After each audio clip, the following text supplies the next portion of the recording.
Hey, Lemon, how you doing?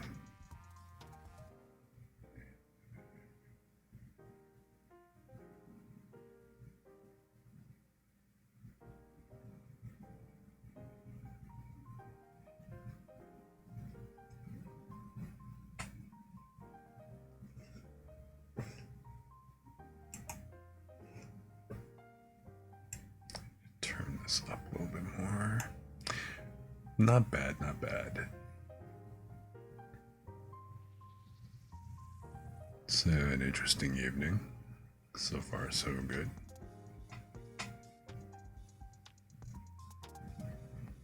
Just kind of making some fine tuning adjustments here. How are you doing?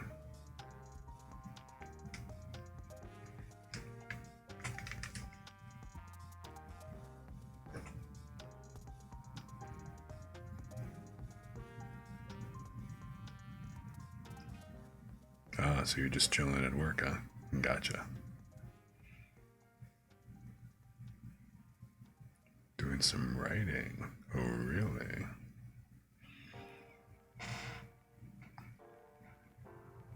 A little bit of Echo and Jade fanfic, maybe? Although, although I guess it wouldn't really be fanfic in your case, right? Seems as how you you're one of the authors and stuff.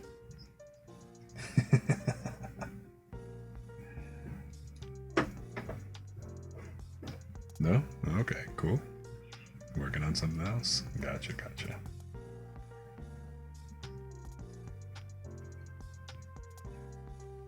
So today I kind of figured I would do a little bit of some road trip ASMR again.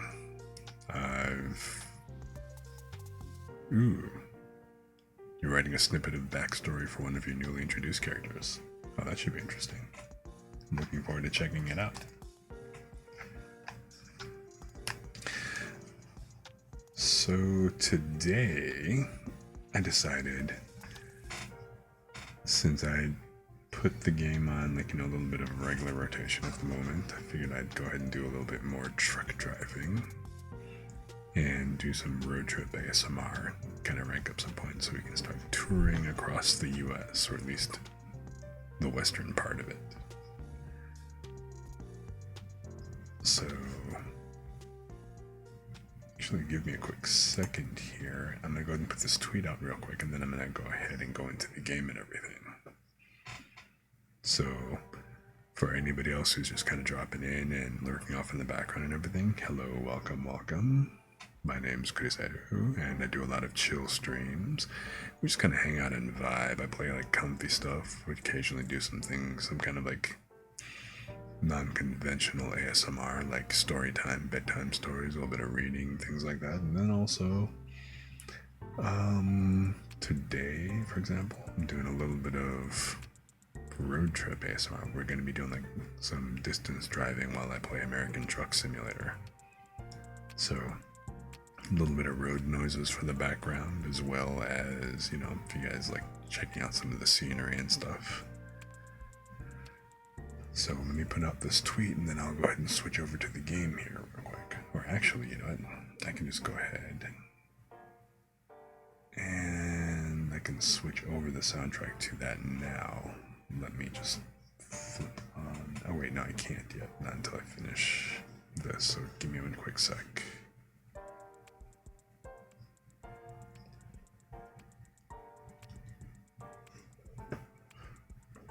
I was in the middle of looking for where in the hell the screenshots for the game get saved, and I keep losing where in the hell it gets put. Give me one quick second here.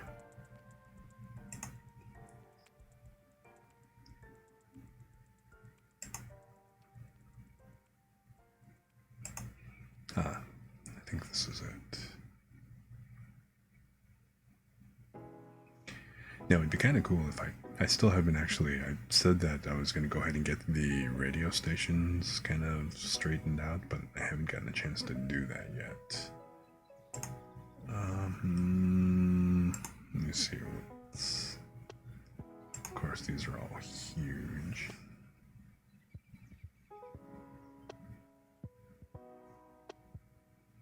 Especially that one, Jesus.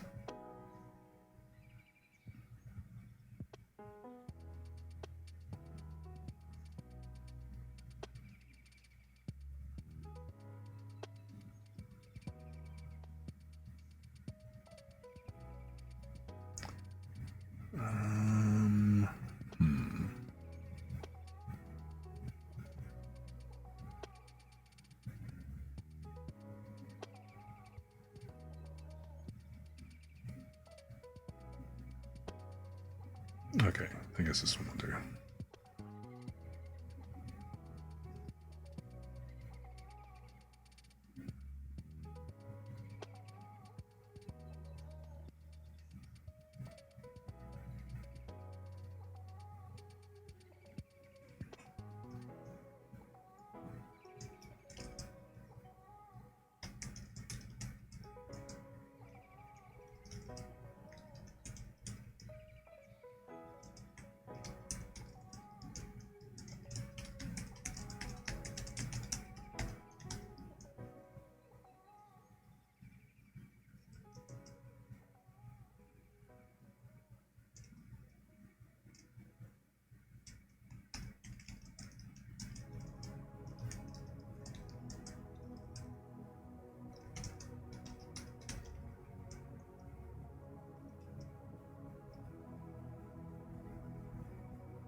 Now, is this gonna just let me drag and drop this? I've never tried that. No, it does not. Fucking hell. Alright. Probably should have actually done this a little bit earlier, but because of course it's gonna be a pain in my damn ass. Hang on.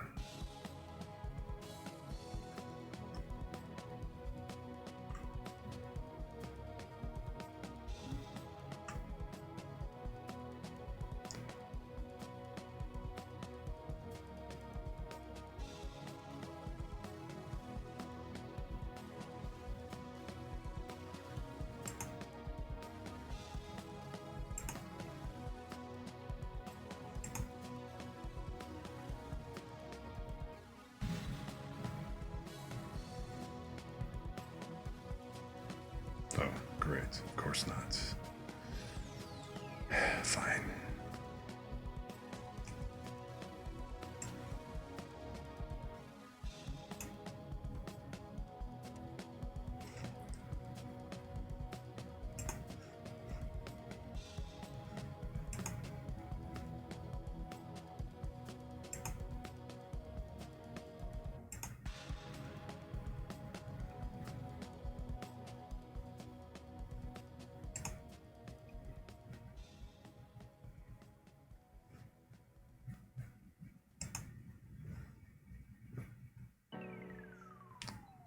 All right, so come on. I'm waiting for this tweet to finish coming up.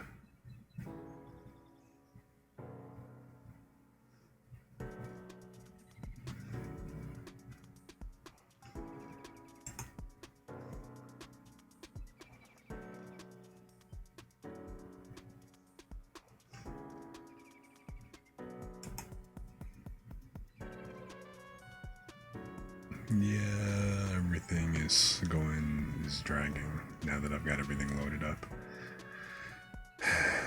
I need more power, Scotty.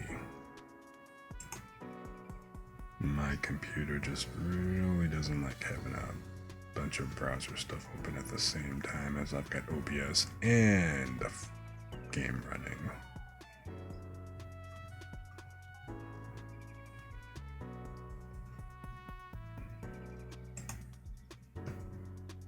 So, just about to switch over to the game. Just give me a sec.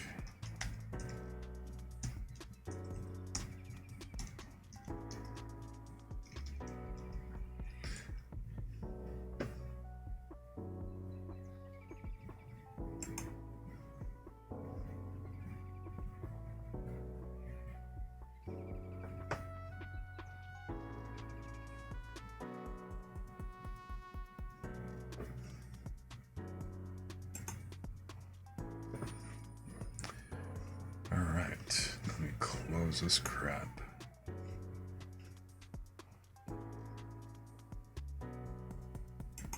Lest this continue to just drag everything down.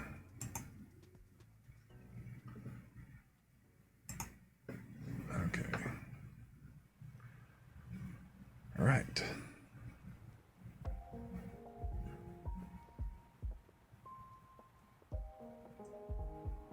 So now, shall we play a game?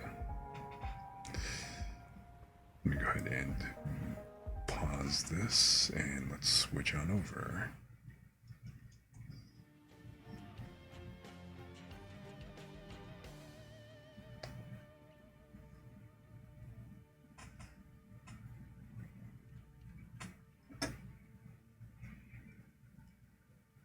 All right. Now let me make sure my controller is actually still working here. Yep. Okay, I think that the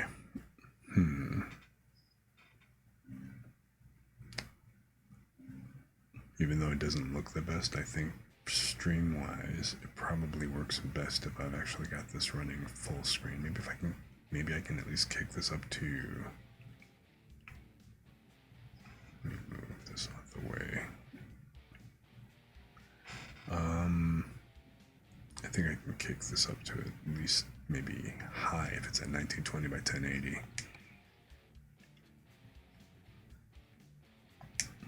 But keeping it 1920 by 1080, not the best looking thing, but at least it's gonna go ahead and I think the frame rate should be decent while running OBS. So,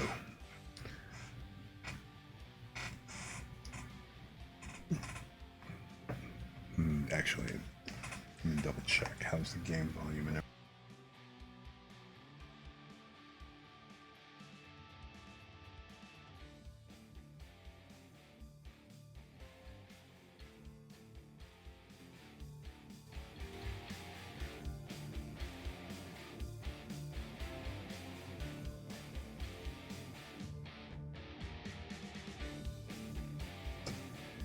Okay, how's that volume level? Pretty good?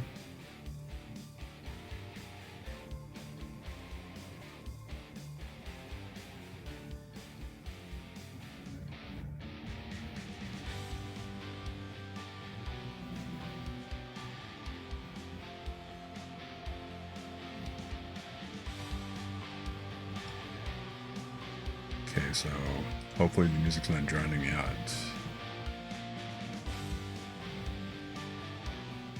Okay, maybe a little bit too much. All right, how about now?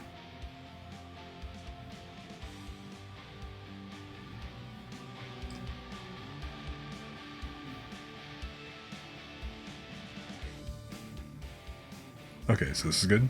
Cool.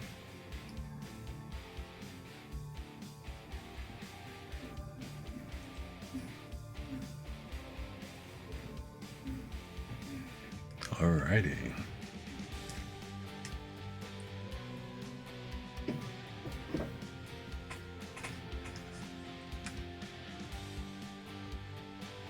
See, the trippy thing is that in my headphones, it's still blaring, so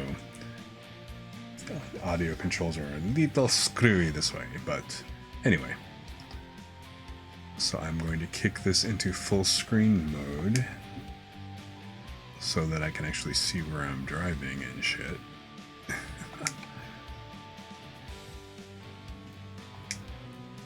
Alrighty. Looks like it's still fine here. So glad that I didn't have any porn or anything else on my screen when that flipped over, damn it. Anyway.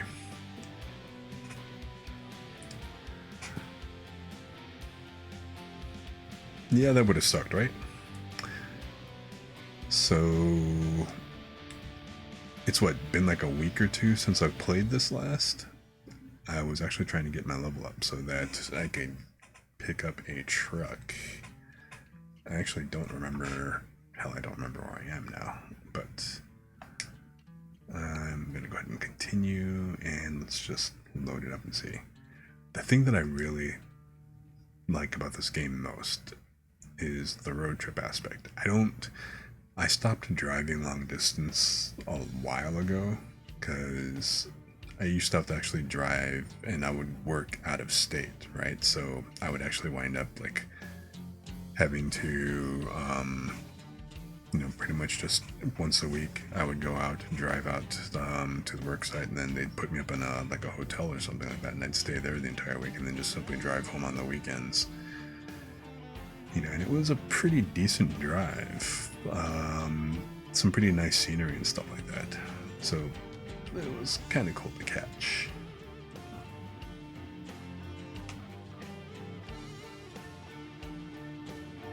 So I do not remember what game I am running. Apparently I've bought a basic sleeper in this, but I think I was just testing it. 836. I don't remember what game I'm on. Okay, this was the test run. So I'm going to go ahead and load up the game I'm running. And I think at this point I haven't bought a truck yet. Okay. So let me check out the job market here real quick. I need to get one more level up before I can actually get some of the cooler trucks, like one of the Mack trucks and stuff like that. So, if I recall correctly, my garage is currently based over here in Reno. I know this is a Peterbilt because I drove by it before. Although I happen to kind of be more of a fan of the Macks, but that's just me. And I think that I have to be like level 13 or something to really get into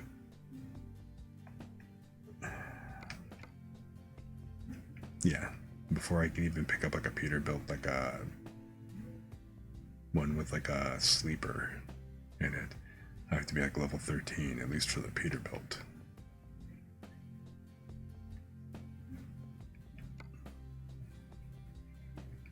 So yeah. And I'm gonna probably go with Peterbilt for the first truck, just simply because that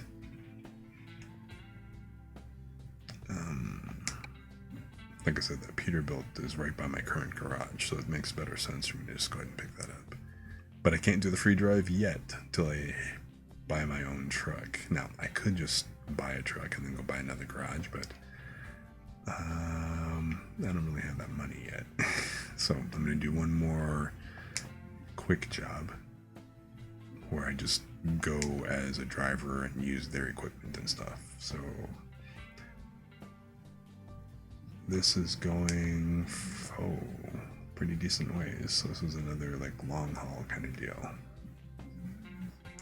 So we're going from Truckee to New Mexico, the other side of New Mexico. This is going to be probably like a 2-hour drive, or maybe an hour and a half, kind of depends. So I might be able to, well, if this gets me to level 13, then I'm going to go ahead and buy a truck at the end of this run. So, it's an articulated trailer. So articulated and it's an oversize. Jesus. Oh well, what the hell? It just means it's like an oversize and whatever. Let's take it. I guess we shall see what this is.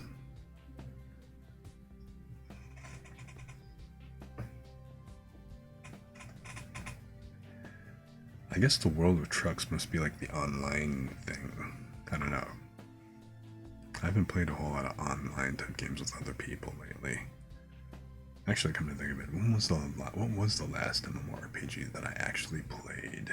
Ultima Online. No, no, wasn't that old. Although Ultima Online was probably my first MMORPG. Then after that was like EverQuest. Oh, the last one I played was Elder Scrolls Online.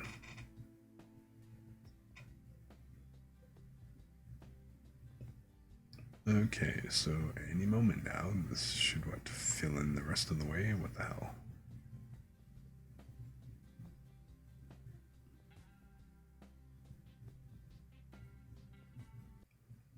There we go. Okay, so what am I in? I'm in one of those. I'm in an international, right? I gotta remember what all the commands are again. So first person, camera.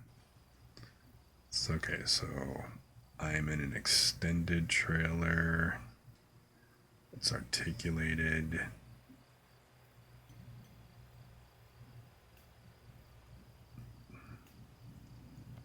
Jeez.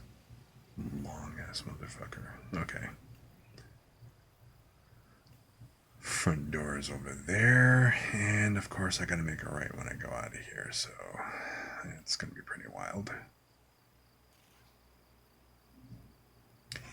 Alrighty.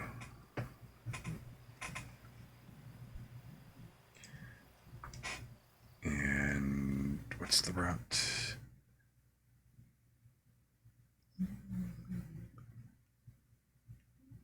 So I gotta go roll through here.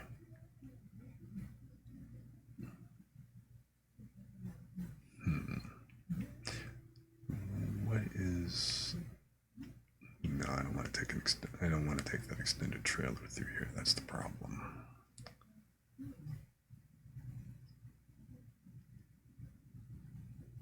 Okay, so 1,300 miles. Trip time is going to be about 23 hours.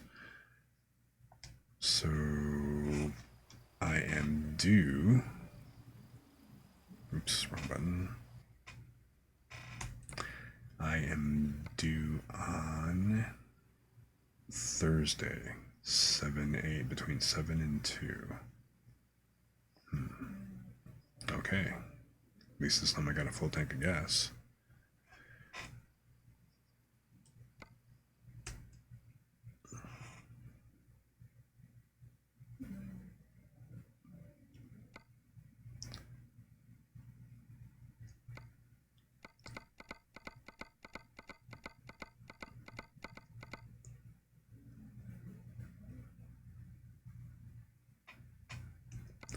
That whole narrow field of vision always bothers the crap out of me.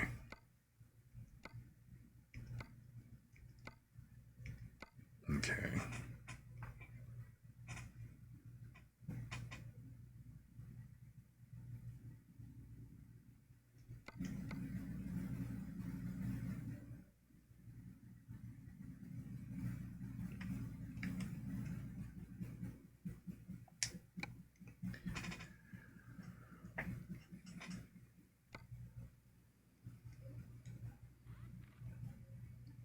Pretty nice truck. Little window, little counter, and whatever, but fairly basic. Alright. Let me try to remember how to do this.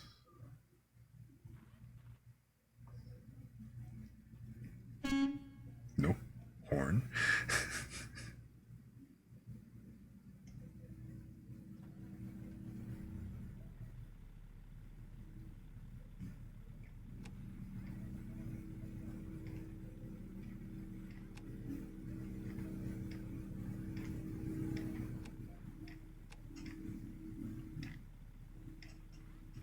Why in the hell is this fucking delaying? Okay.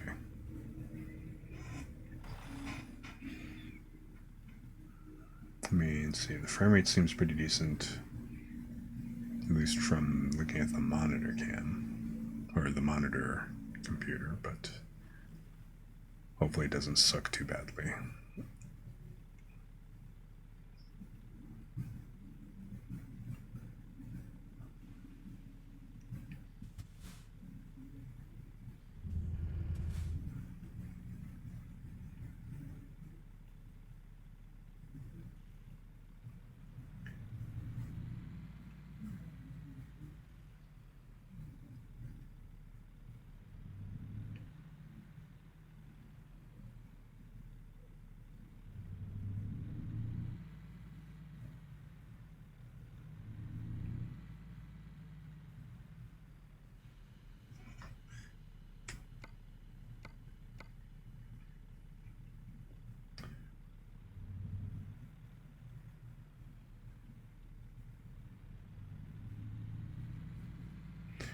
Okay, I gotta make a left and then a right. Gotcha.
Jesus, look at that.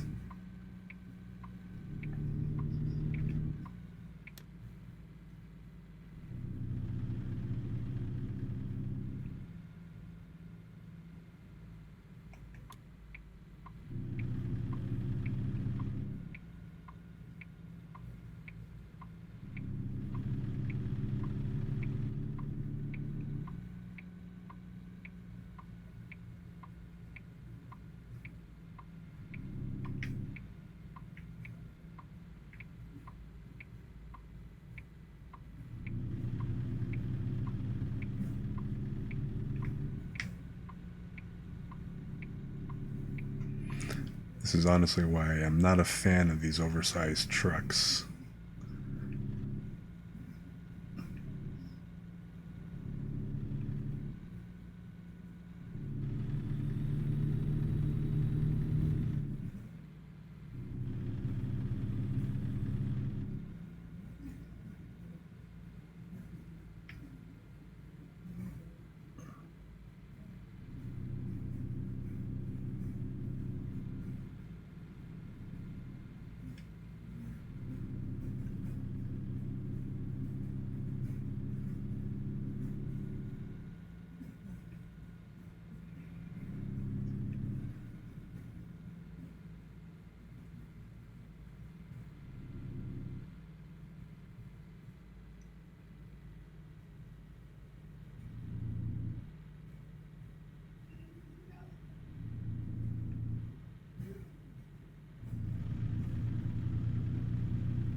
Alrighty, let's get on the road.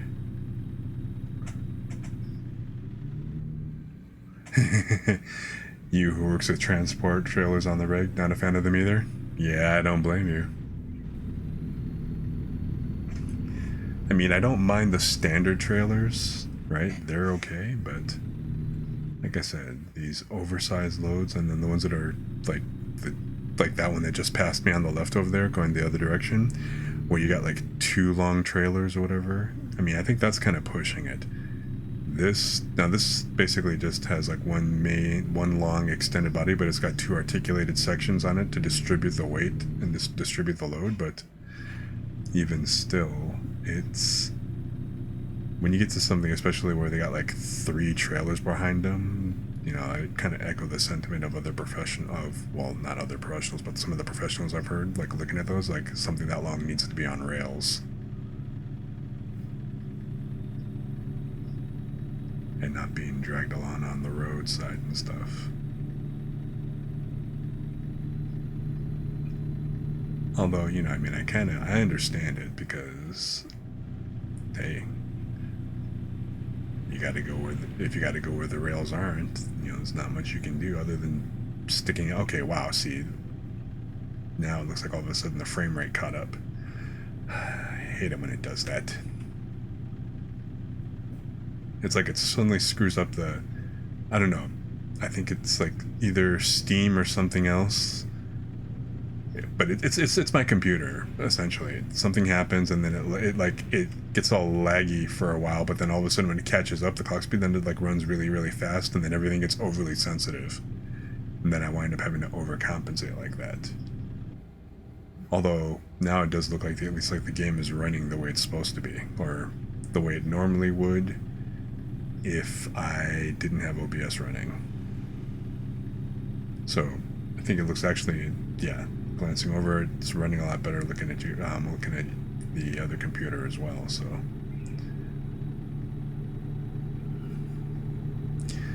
But anyway, it's kind of, I mean, at least I have this on high, although it's still only 1920 by 1080. At higher res, like, like around like 2000 or 3000, like let's say about 4K or so or better, or like at least double the standard HD. This is really pretty to look at. Like, I've literally stopped to take pictures and stuff like that, because I mean, and I don't think it looks quite as good. I gotta flip back over here, but like, it doesn't look quite as good at the 1920 or whatever, but I mean, it's not bad. It just could be better. But it's pretty nice scenic view. Kind of getting a cool look at things. Excuse me, sorry about that. But yeah. What can I say? I'm a scenery geek. This was the only thing that I liked about road trips, was the whole fact that when you go and you, especially when you take the long ones, like a nice long drive, you can actually go ahead and kind of kick back and enjoy the view. However, as the driver, you don't quite get to do that so much. That's what I like about being a passenger.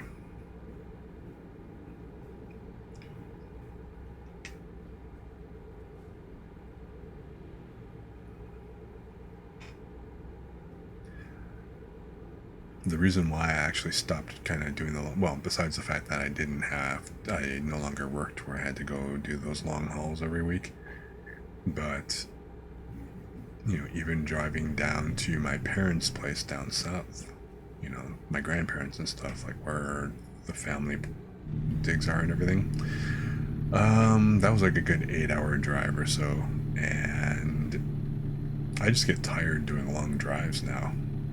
Like, I'm okay being a passenger, because, it's okay if I fall asleep.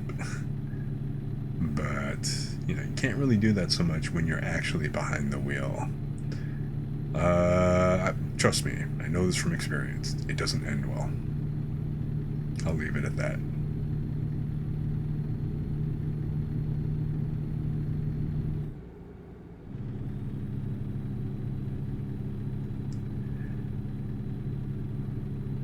Yeah, the B train. You work with those in single trailers. Yeah. Yeah, I can imagine, because aren't those the ones that, like, they usually have, especially with the logging trucks and all that stuff? And the other, like, equipment haulers, kind of like the thing that I'm running right now. Which I don't remember exactly what this thing is that I've got on the back of this truck here. But it's some kind of construction equipment or clearing equipment. If I recall correctly, it looks like a big giant bulldozer.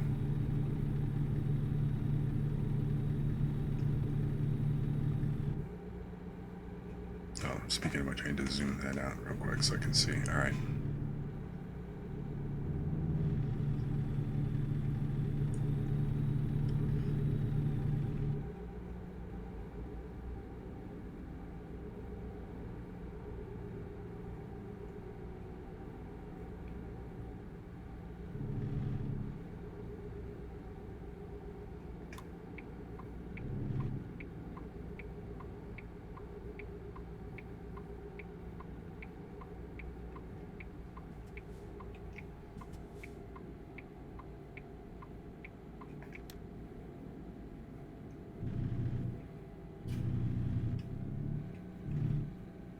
Oh, shit.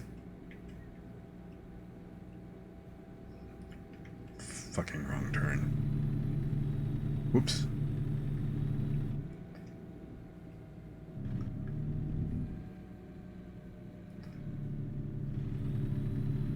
Great. Yay for detours. How far out of my way do I gotta go for this stupid thing now? So, I was in the wrong lane for the on that off-ramp.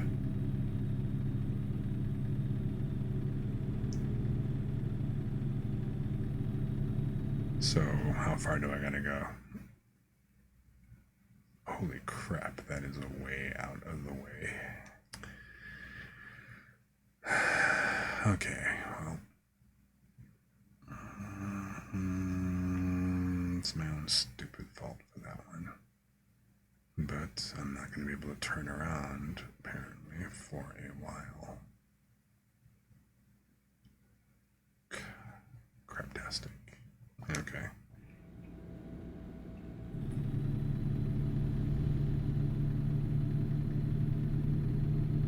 I mean, at least if I'm trying to be legal about this and everything, it's like, could I possibly do a turnaround, like in the middle of the thing? I could. I mean, I noticed that there's a fence in between on these two, like right about here, but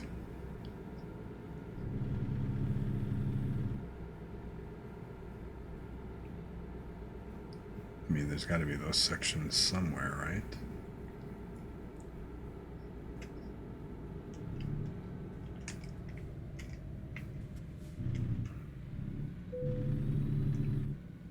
Agricultural inspection? Okay, so they got this completely closed off. Huh.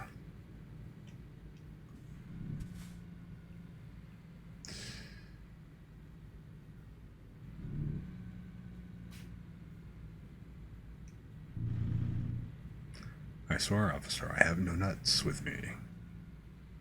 I have no bananas. I came straight from Reno and then into Truckee. I got nothing. What are you gonna inspect? I was gonna say, does this look like nothing? Does this look like agricultural anything to you?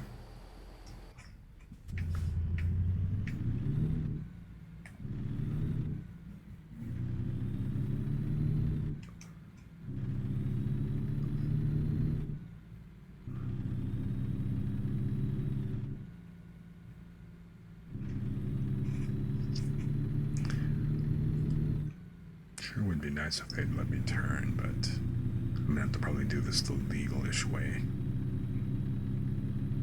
Especially with this big-ass trailer.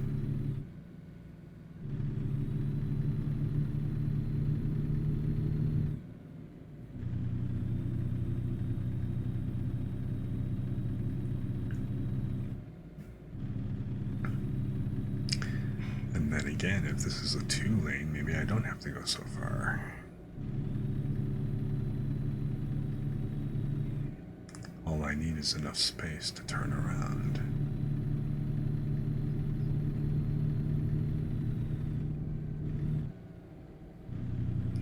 Doesn't look like that's going to happen anytime soon, though. Judging from...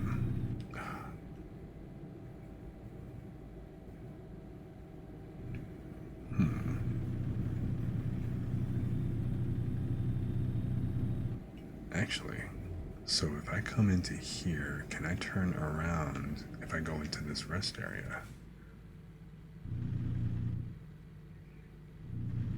Thus shortening the time I've got. Although this could be a pain in the ass, depending. But it'll be better than going all the way the hell up.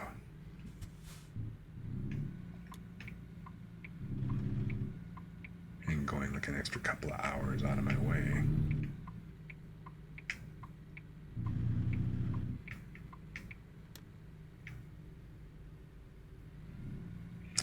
The real question is, am I going to be able to turn around with this big ass thing? Oh shit. I'm not going to knock that over, am I? Okay. That was kind of scary.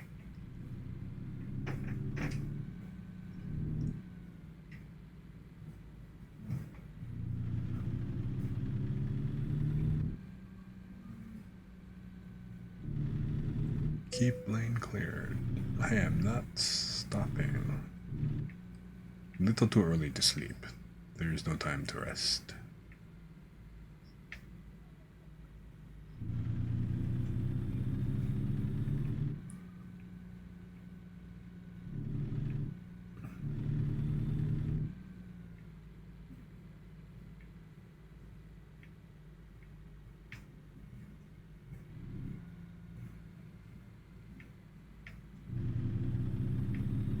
All right.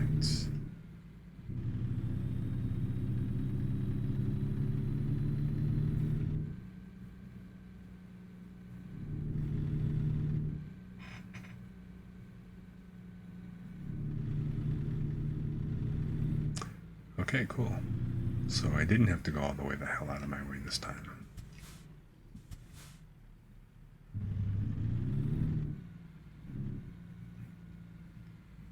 I mean, I still got a little detoured, but not as bad as it could have been, at least.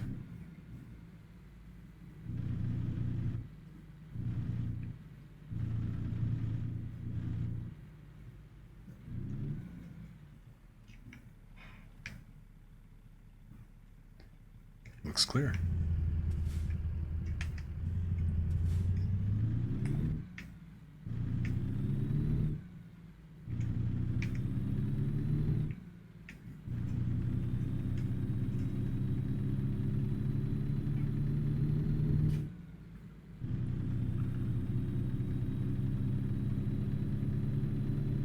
Okay, now with this course corrected, how far did I wind up going out of my way? Not too far. Then I can go down.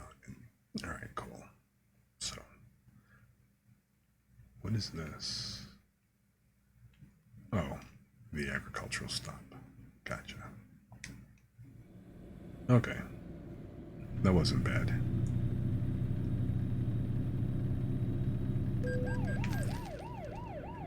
What headlight usage offense? I have, okay, so I've got my headlights on.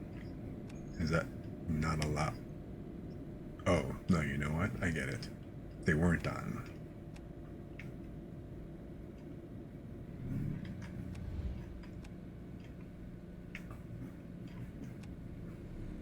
So is that it? So now I've got the DRLs running.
Really? Speeding offense?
So the only catch to this is because I'm running this in full screen, I have to glance over.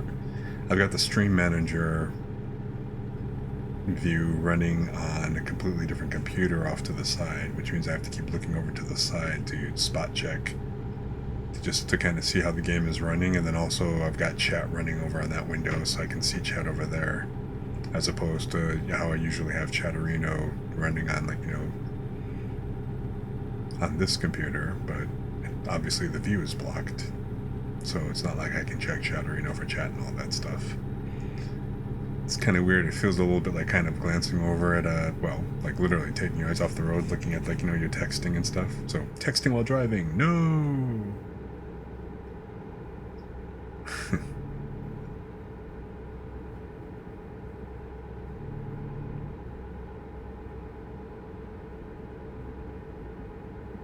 Oh, look at an accident. Huh.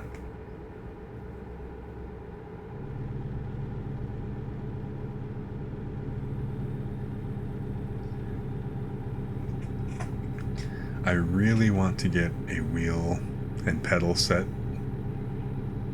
and also a shifter, so that I can really do the driving games well, because this is still better. It's better with the controller than with a with a PS4 controller instead of the keyboard, but obviously the wheel is going to be the most stable. Plus, I wouldn't mind doing other driving games,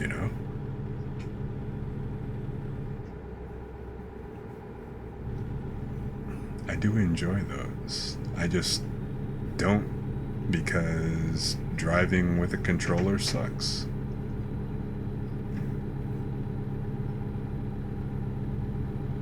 Well, sucks worse than if I had, had a wheel.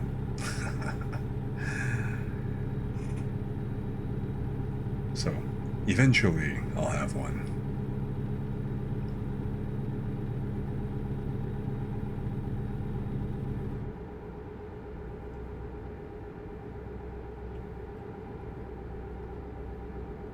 Okay, am I supposed to be going off here or what?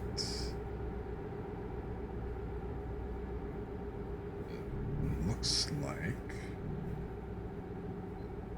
No, is it telling me to merge to that? Yeah, it's telling me merge left, so over here. Okay. Whoa! Slow your roll, Sparky. What the hell is going on here?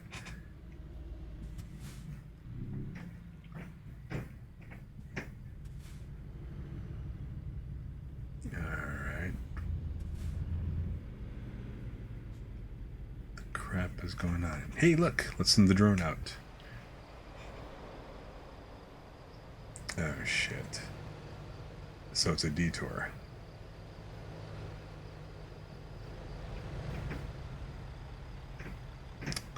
Alrighty. Well, in that case...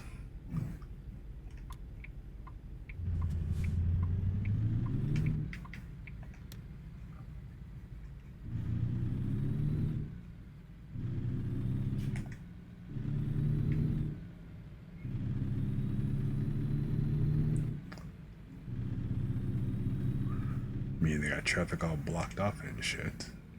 Not much I can do here.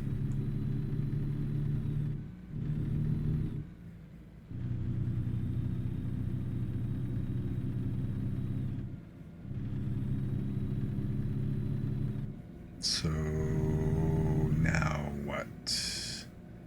What's the route now? So now I gotta come around. Oh, okay, it's just gonna take me through the city as opposed to doing the bypass. It looks like that should be good.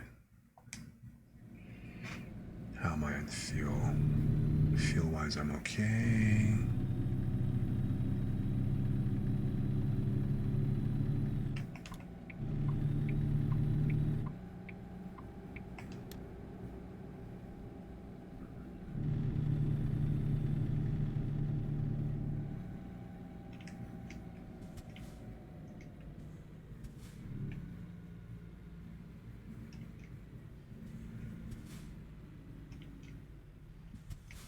It's kind of unfortunate because even with high, the 1920 by 1080, you don't really make out the details. So like looking far ahead and everything, it's a little harder to make out like the street lights and things like that, like the actual signals and all that.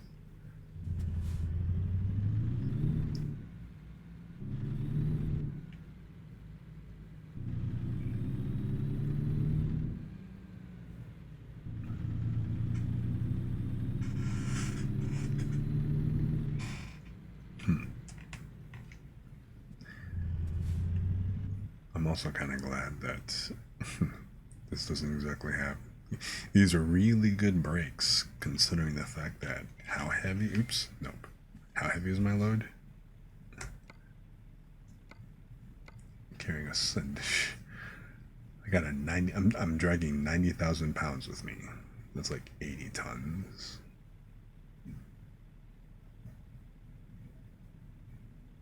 Or something along those. No, 40. I'm not quite sure. I gotta double check that. But somewhere between. I think it's like around 60, 70 tons. I'm not really sure.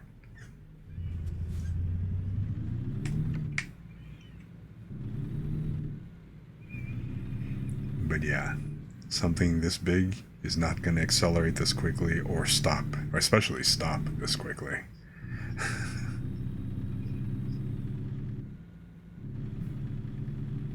So, public service announcement to all you people out there. Do not cut off a loaded truck. It may not end well for you. At all.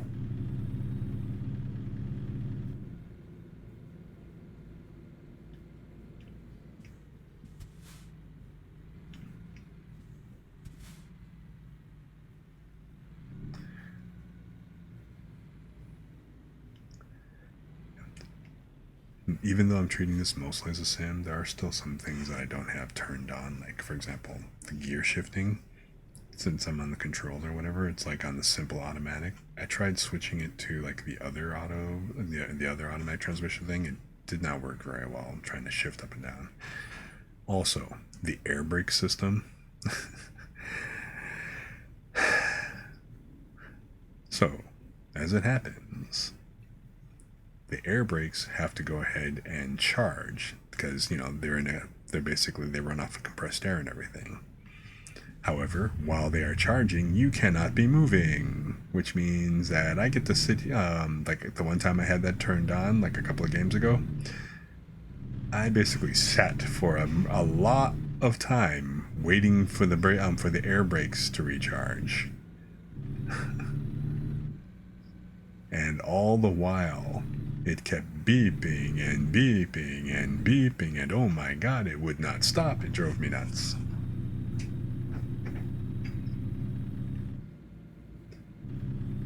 Better to cut off a loaded one than an empty one? Yeah. Really? The loaded trailers can stop faster?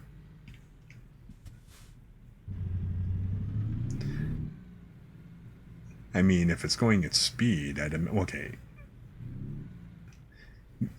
It can stop faster if it's going slower, sure. But I'd imagine that just because of the sheer mass, if I have an empty trailer versus a fully loaded trailer, which adding like several additional tons, that mass is going to take a lot longer to stop. I mean, again, assuming both are going the same speed, but.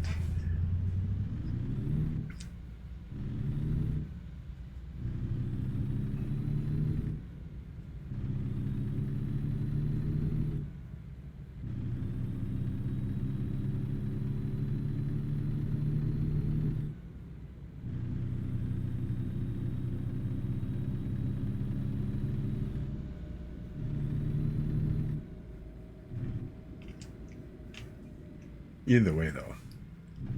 Now, I've never actually driven a truck this size. I don't have a Class A, a U.S. Class A. But, the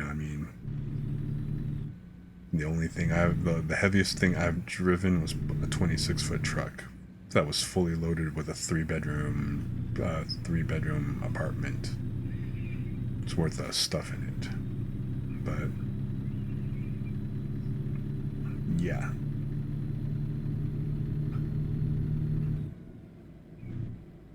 I just can imagine how these brakes are working overtime, you know?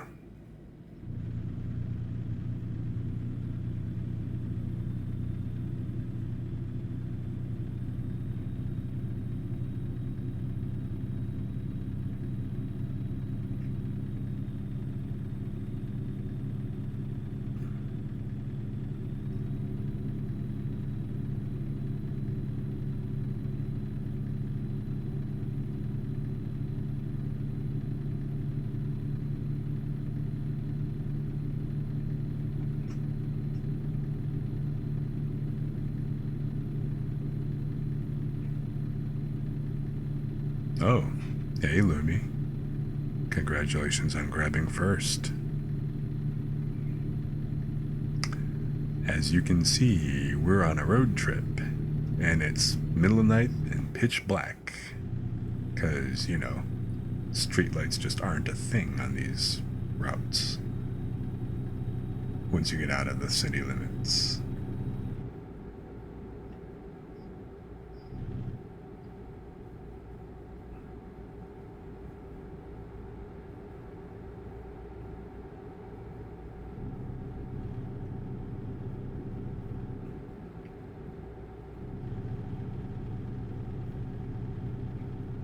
Lemon is sharing forbidden truck knowledge.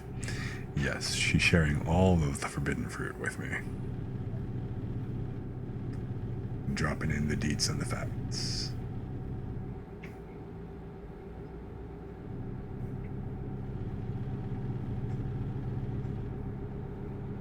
And congratulations, Lemon, on grabbing second.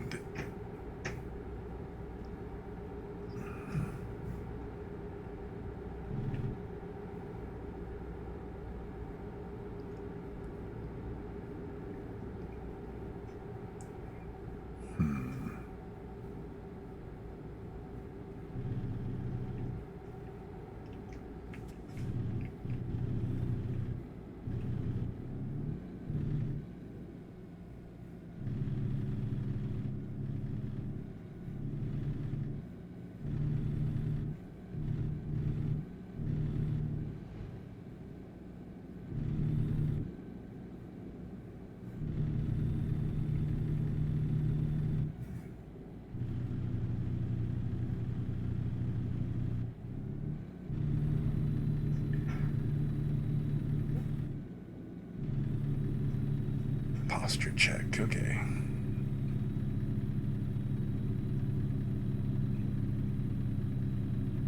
Thank you for the posture check, Lemon. I appreciate that,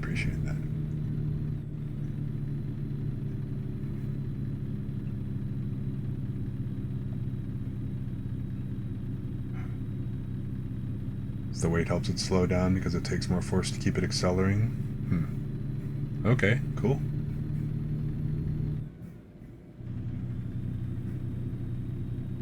Good to know, because truthfully, like I said, I've never driven anything this big, and the biggest things that I've had were vans, basically utility vans with like full loads of concrete, as well as, like I said, that the longest was a 26 foot rigid truck. So, and yeah, the mass differences was noticeable in terms of acceleration, whatever else. So yeah, I don't have a first-hand account on something like this. So I'll take your guys' word for it.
I also think it'd be kind of cool. Like, there are a couple of bus games that Zionot had told me about, but the bus games are actually just kind of like, you know,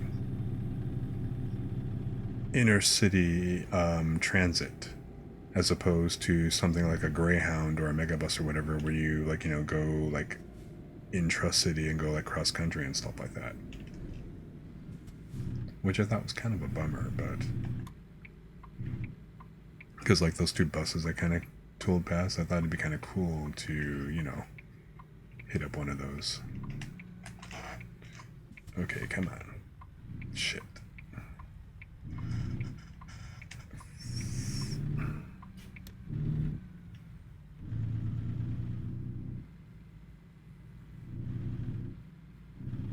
I have no way of seeing whether or not that trailer cleared. It looks like it made it across the intersection with no issues, but... And there is no way I'm going through this gas station. Hey Vin, how you doing?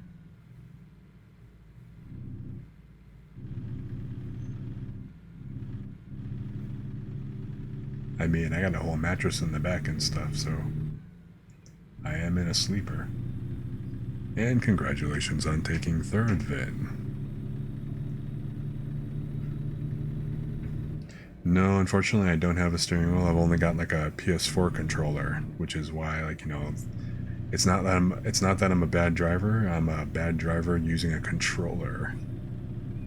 If it were a wheel, it'd be much better. Really, really, I mean it. And, you know, let's see here. I need to actually find a rest spot real quick. And the only place, because I'm going to wind up getting real tired real quick, so I'm going to probably have to pit in over here. But it has a sleeping spot, so I can decouple the trailer here, so that should be fine. I will decouple the trailer, refuel, then recouple the trailer to continue on and everything.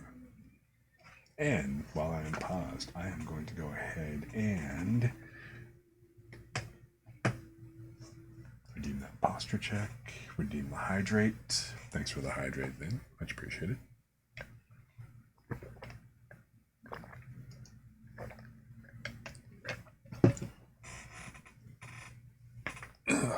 Okay. So, yeah. I should be good for that spot.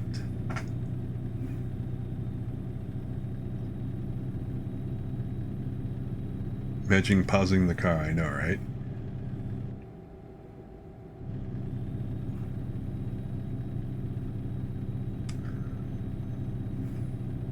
Meanwhile, I'm holding up traffic going like 43 miles an hour on this incline.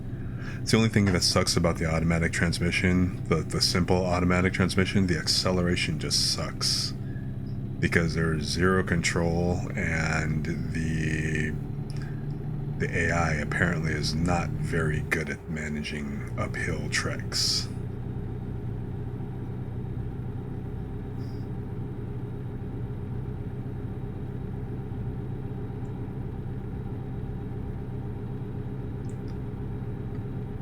Although,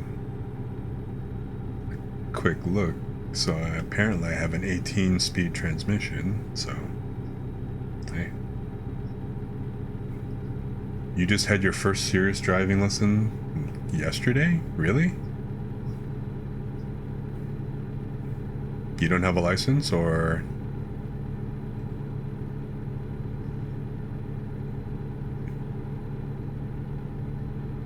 Do they teach it in school?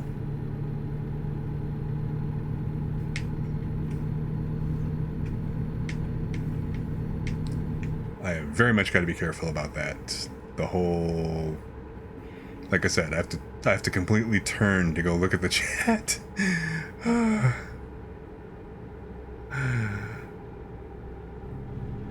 But okay. You weren't taught in high school, but you're a mechanic. Well, I mean, I ask because Like in my neck of the woods, like I learned my brother went to the same high school as I did eventually, but yeah, I learned in high school. So we actually had driver's ed. See, so Vin's hanging out in the back there, just lounging about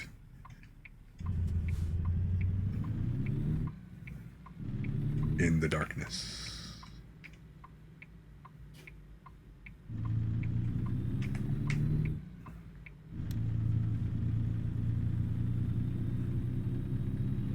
Yeah, see, I had to go wide in order to get this big ass oversized load to actually clear the intersection properly. So if there had been people sitting at that stop, this would not have gone over very well.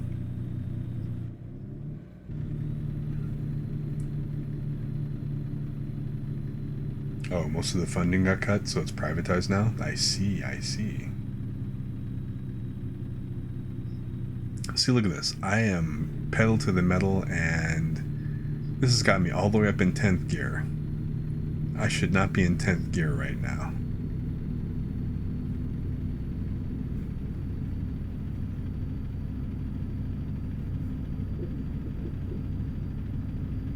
And listen to that work.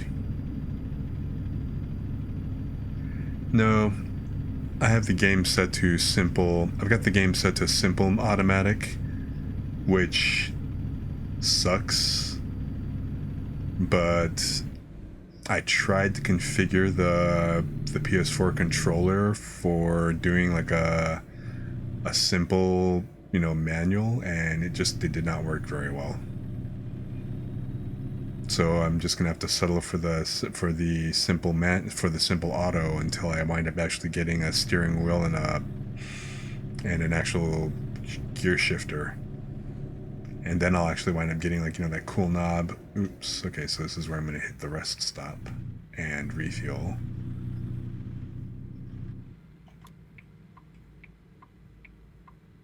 So I am now in Tonopah, it appears. Or it seems like. Ugh. Really? You are gonna do me like that? You dickhead. Alright. No, it's kind of my fault, but still, you're gonna stop right up on top of me? Like that? Are you kidding? But, so, where can I turn in? Do I turn in over here? Is that where that works?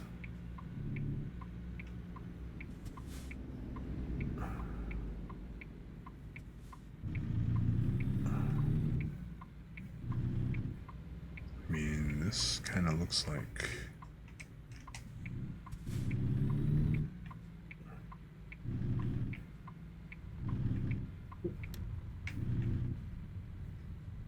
Okay, this was like an easier turning area, it seems.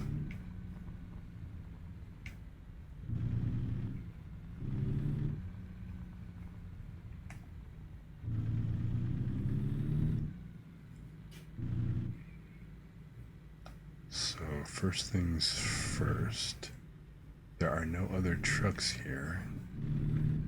I'm not going to be able to fit in one of these lanes, man. The sheer size of this motherfucker that I'm dragging, ain't no way. See, look at this. Which means that I would have to be a dick. Because so these parking spots are obviously only for like standard sized trailers. But if there were more trucks in here, I mean, I could have just gone crossways and just been a complete tool about it, but no, I'm actually trying to be a nice guy. But even still, it's like I'm sticking way the hell out, compared to the back.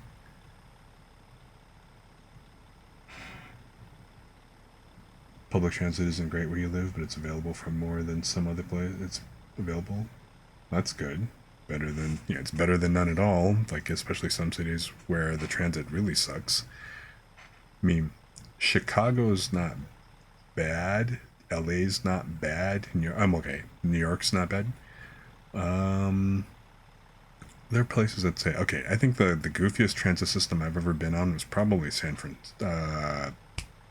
Was it LA or San Fran? I think it was San Francisco. Okay, anyway, let me undo the trailer real quick. Okay.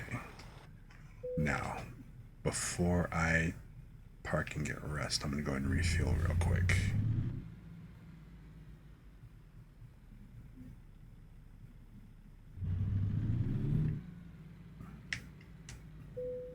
Oosh. Fuck. That was it. Oh, because I forgot. The whole wheel turning thing. That's the only thing. This is the other reason why I want a wheel, because I can't turn the wheel faster or slower. The rate is kind of scuff, I guess.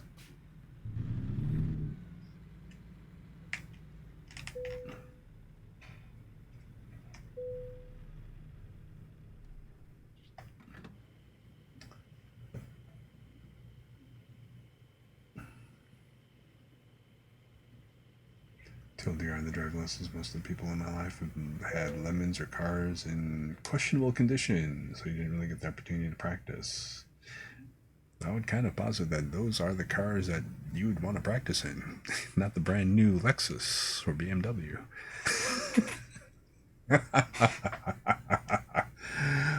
I'm just saying. But, let me scroll up on the messages real quick here while I'm sitting. Okay.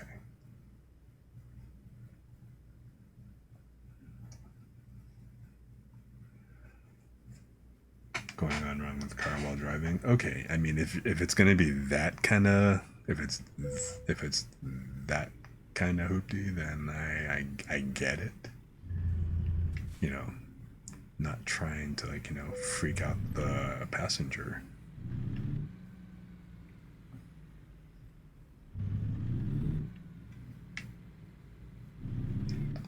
All right. I mean, I don't have to hook up right now, but I'm gonna.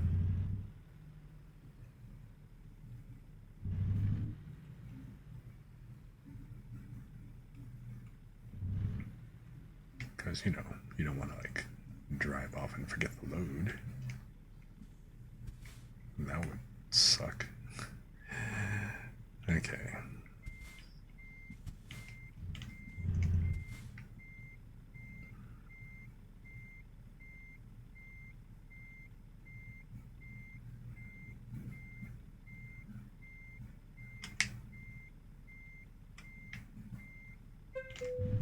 Oh, wait. Oh, wrong button.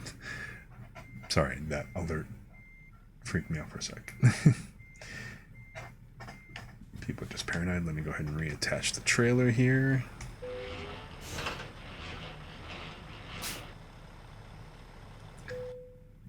Okay, and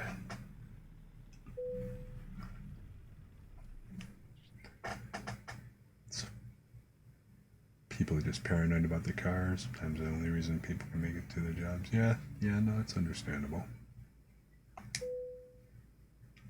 Okay, so now we are back to daylight and it's raining. Okay. So first thing I'm going to do is stick my head out in the rain, naturally. So, you comfortable back there, Vin? You enjoy the snooze? All right. And I think this is this is the wiper button. All right. Okay, you know what? I am going to go ahead and back it up a little bit.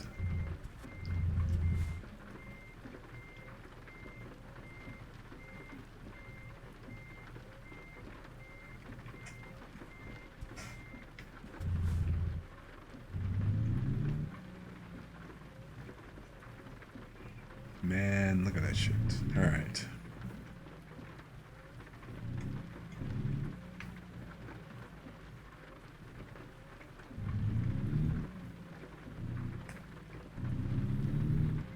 So we're doubling up on the ASMR here. In addition to the truck sounds, the driving sounds, you also get rain.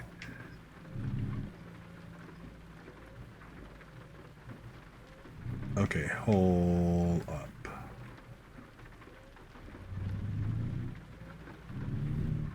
I should be making a... Isn't the route that I gotta go on the other direction? Why is this gonna make me come all the way the fuck down here and turn the hell around instead of making a left?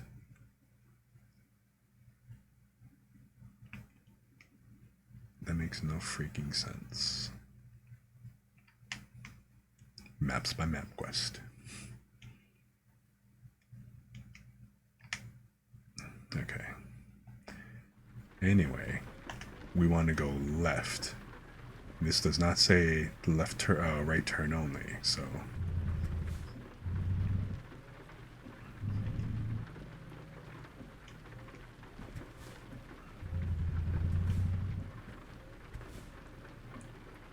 This is a busy fucking road, man.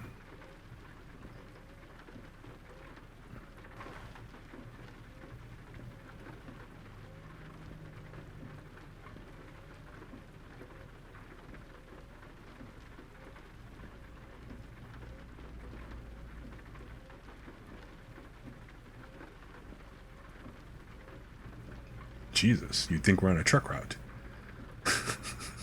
Oh, wait. Never mind.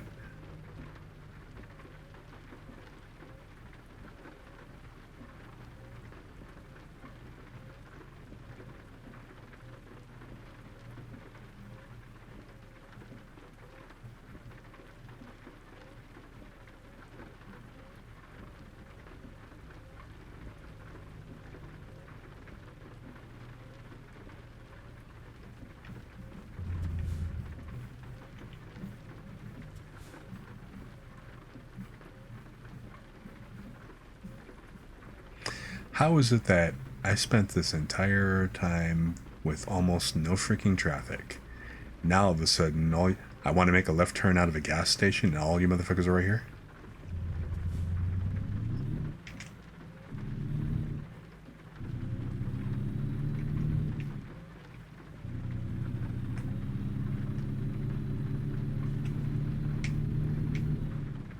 Oh wow, look at that. Rain effects. Like, the tires are sloshing and everything. That's kind of cool. A little frightening, but hey, that's kind of cool.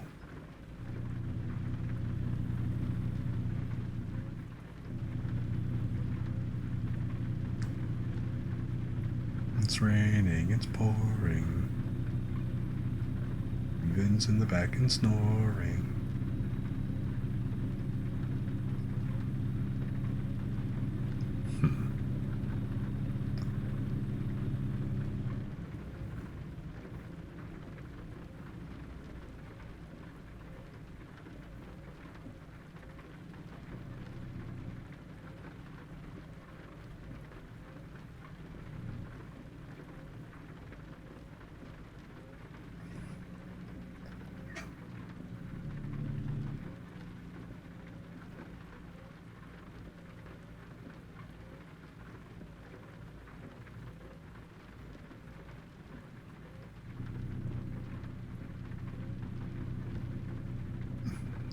So, what a quaint little town.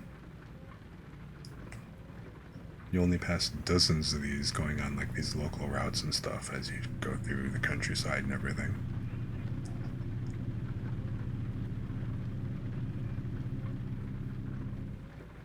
How the hell do they have a convention center? Really?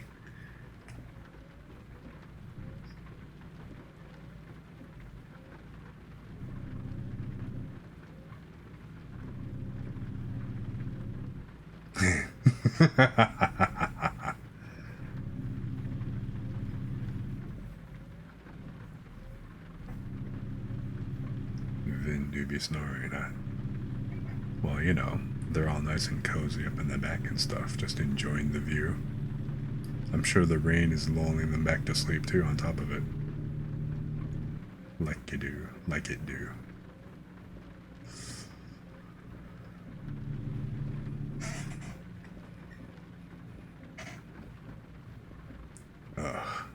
Here we go again.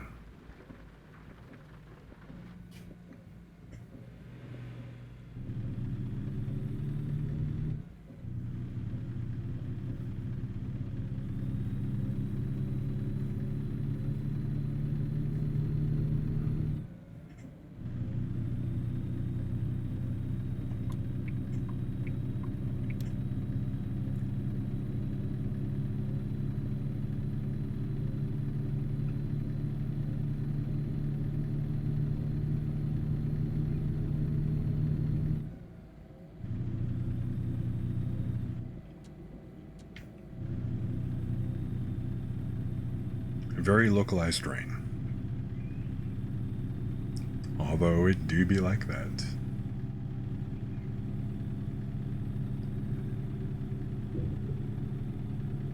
Like, so I went to Hawaii on vacation with my then girlfriend at the time, right? And so we were doing a bit of exploring, and I had found this Japanese temple, or I mean, I guess it was an actual temple, but it was, you know, it was kind of a recreation of one. And it was kind of in the middle of, or in the, I should say, at the back of this one cemetery. So we had to we took the bus from our hotel rooms, because this was very much not part of any of the tours or whatever that you would normally go on. So I went and figured out, got directions, took we had a nice, really cool bus ride. We had to kind of cut through the mountains and everything else like that, which it's not really saying much because, let's face it, Hawaii is pretty much all mountains. So you're going around mountains at some point. So we take the bus, go out to the cemetery. The cemetery was kind of neat because it had all these interesting plots. It was huge. Got to the... basically got to the shrine, hung out at the shrine for a little while, coming back and stuff. And as we're walking back through the cemetery, back up to, towards the bus stop, I kind of look off in the distance. And I was like, oh shit. Because I could literally see a wall of rain coming towards us. It wasn't there yet, but I could see it was very rapidly approaching. I have never seen an actual storm approach. Well, it wasn't really a storm, but I mean an actual rain shower.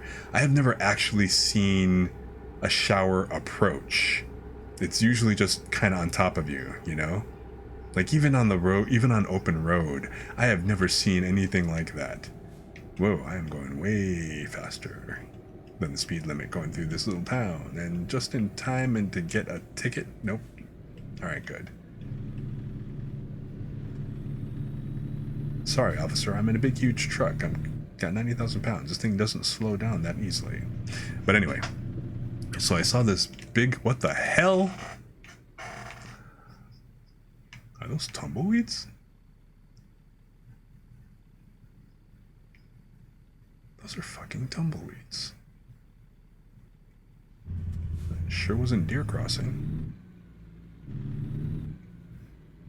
I have never actually seen a real tumbleweed. Now, granted, I still haven't, but that was kind of interesting.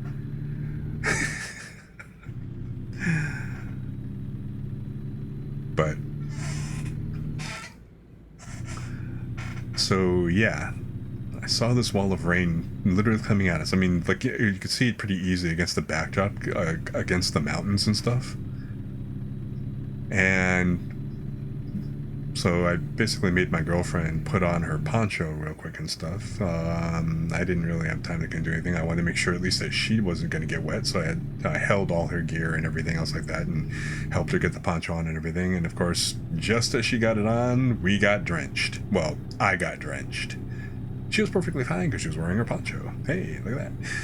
So, mission accomplished, kept the girlfriend dry. She didn't see the thing coming. She thought I was insane, that the fact that I could actually see the storm coming. But I'm like, I mean, it literally, it's like looking out the window and you're seeing rain, only you're seeing rain over there, just not directly around you at the moment. It was pretty wild. It wasn't so much scary as it was just kind of like, oh, that was different.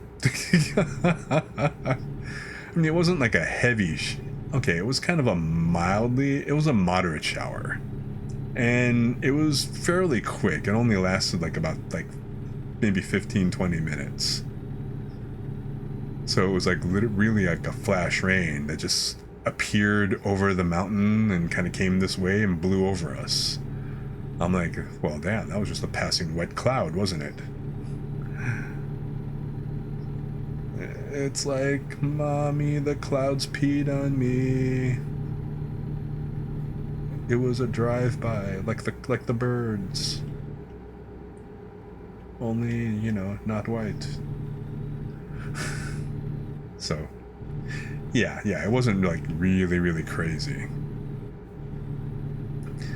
And actually, that was like the only time it rained really well, at least in our vicinity while we were there. Because it had clearly rained in some other spots, because we had gone on an excursion to basically on 4-wheel ATVs, which was really cool because we basically got to tour the area where they did they did several different movies, but like, you know, in particular, we were by where they did where they shot like a lot of the parts of Jurassic Park.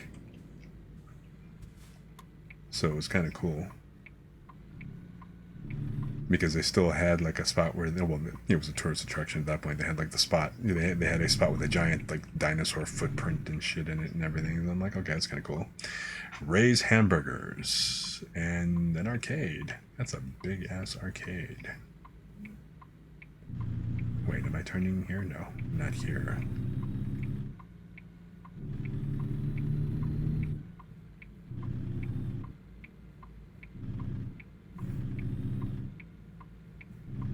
So I've had these turn signals on way longer than I needed to, but whatever. See what I mean? Ain't nobody around. Just woke up in the middle of the day, then bang, traffic.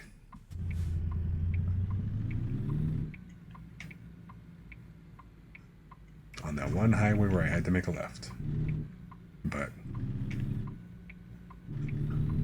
here I am in the middle of town. Nope, not a problem.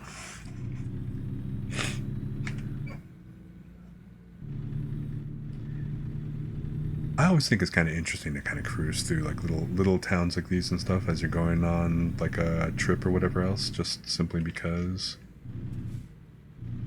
it's just kind of neat. You see like population 50, you know, population 100, 200.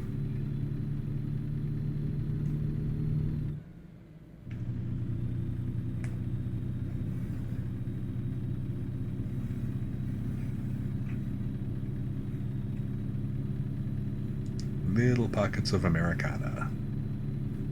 I wonder what that billboard says behind me, just out of curiosity.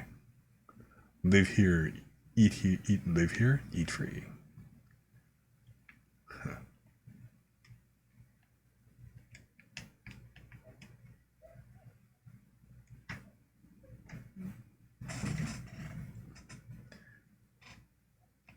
It's a little lower res than I usually take the pictures, but whatever. That one's for the after stream Twitter. Unless I actually find another scenic route on this way. Like, it's Tuesday, 3:05. I got 2 more days left. Like, yeah. And I still got like, how much? 1,100? Let me check my map real quick. I still got 877 miles. I should be okay. So I'm about to hit Las Vegas. I've already been on this route, so it's not like there's any other scenic routes that that I haven't already hit in this direction. So, fine.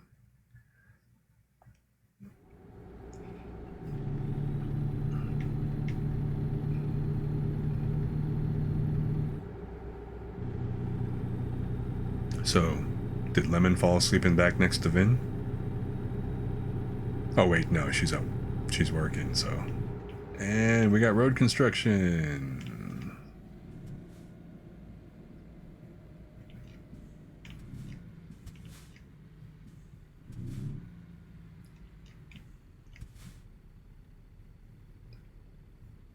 Left lane closed ahead. Oh, hey. You're writing and listening. Gotcha. Although, I don't know. I apologize if this just simply sounds like just regular work sounds for you right now.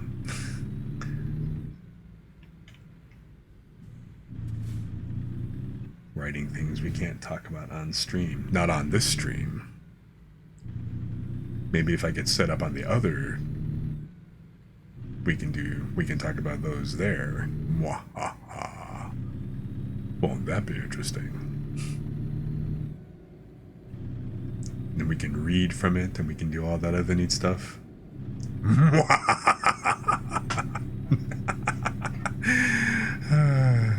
Won't that be a fun time?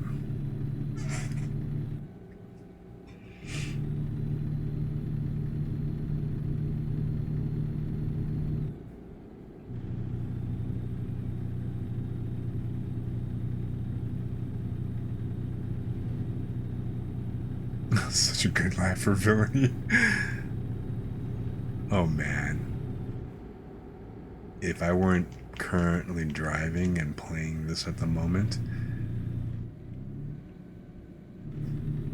not sure if you've ever watched like any of the Batman animated series, but Batman Brave and the Bold.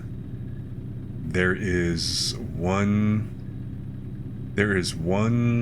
episode in Batman Brave and the Bold that guest stars Neil Patrick Harris as the villain, and the episode is a musical. And when you said that, it just made me basically sit there and think of the musical number, and I get to do villainy. Yes, Dr. Horrible himself comes in and plays, I forgot the name of, the Maestro. But yes, he basically has, I guess his power is to make everybody break into song while he robs shit. It was actually a really awesome episode, to be honest. But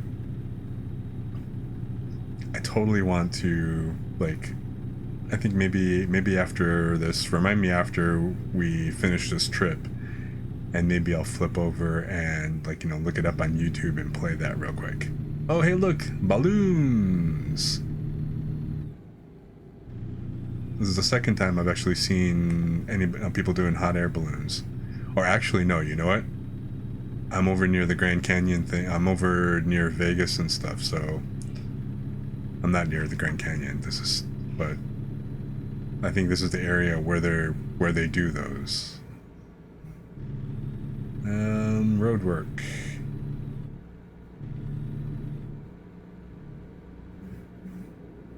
It's ridiculous that people take the lore so seriously.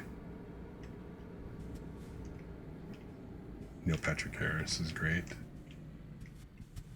Let me get over into the left-hand lane.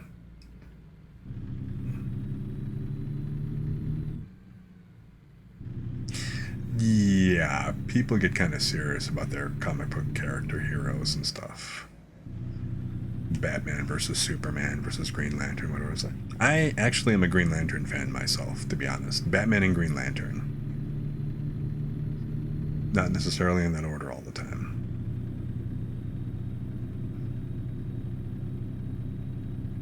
So, I am a fan of Hal Jordan from back in the day.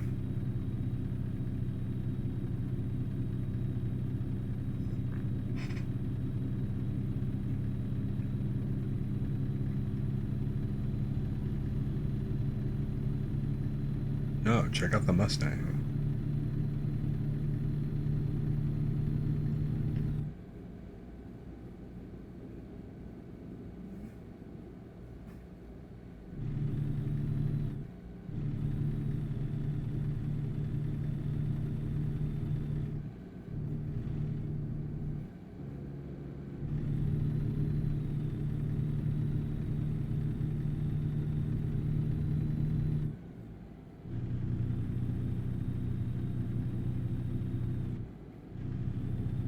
Caped comics in general, but not so much every execution. Yeah, that's true. Although, for Jon Stewart as one of the better jails? He is. Jon is a great character. And I don't mean just from like the animated versions, but overall. He is a great character. He actually had a really good character development arc, I think.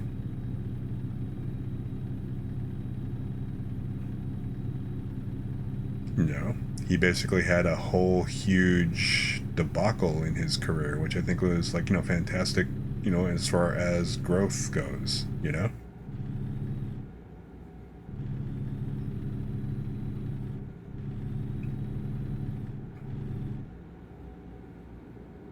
One of the few Green Lanterns that already had his life together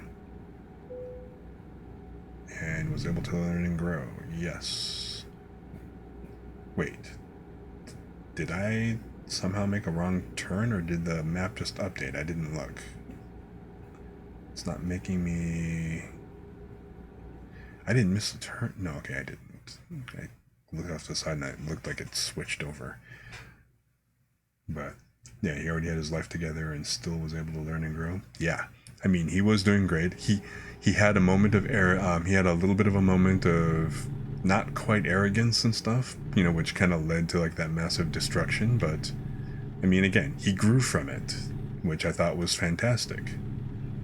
I mean, Hal was, Hal was a wreck. He was a bit of a wreck. Not even gonna lie.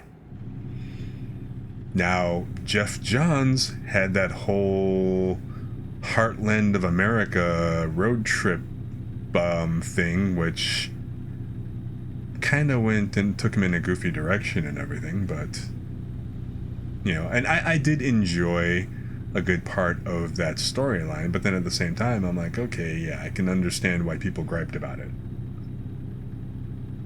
It was just kind of one of those, like, really? You want to send Hal on a journey of self-discovery and whatever else in a weird way? And then he's going to take along his sidekick, Ganthet? I mean, really? So, now granted, I didn't read the whole series. I only caught like a couple of the episodes and a couple of the issues. So it's not like I read that entire arc. I can understand why people, kind of panned it, though. Okay, am I in the right? No, I gotta go over here to the left. Wait. I didn't... I crashed into somebody. Did I not have the turn signal on? He did not see me merging in, and he decided to come up and sweep up from behind me? What the hell? Editors and writers. I guess somebody was behind me when I did the left merge. I didn't put on my turn signals, so apparently he was not aware that I was coming in, and he just came up right up and zoomed up behind me and shit, I guess. But now, as a result, where is the damage status? 2%. Cargo's fine, though. Ugh. Let me get this bitch back up to speed.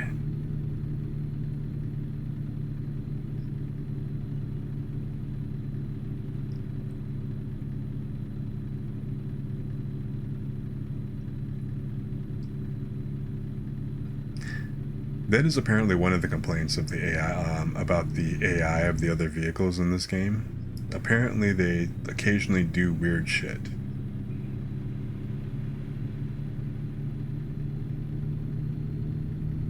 I mean, I'll assume that was that was probably my fault somewhere. Oh, hey, are we coming up on Hoover Dam? I think we're coming up on Hoover Dam, right? Isn't this the Hoover Dam doohickeys?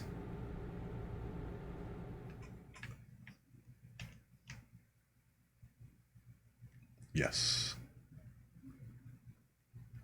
Behold, Hoover Dam. Not like I haven't already taken this picture before, though, but...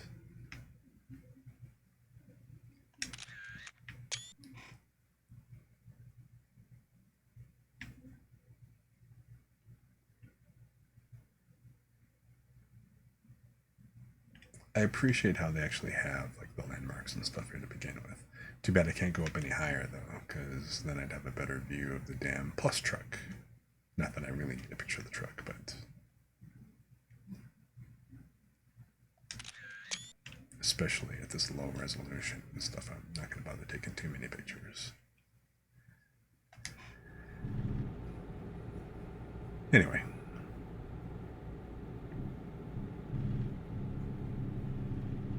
And then yeah, the restructuring of the entire core and how they have like all the different colors and stuff now. It's an interesting development, but I haven't really been watching or reading as many comic books as I used to. So I'm definitely not on top of them, like either DC or Marvel. Although generally I pretty much am a DC fan more so than a Marvel, but I like both. Or I should say I like all of them, including like the independents, like and others like Dark Horse and stuff like that, and their characters and everything.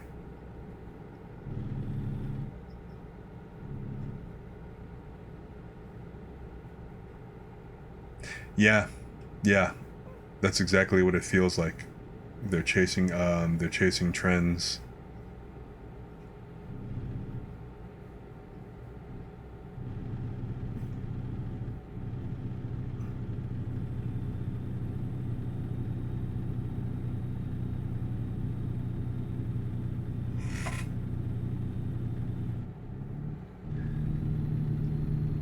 So I mean, at this point, I've just been mostly immersed in.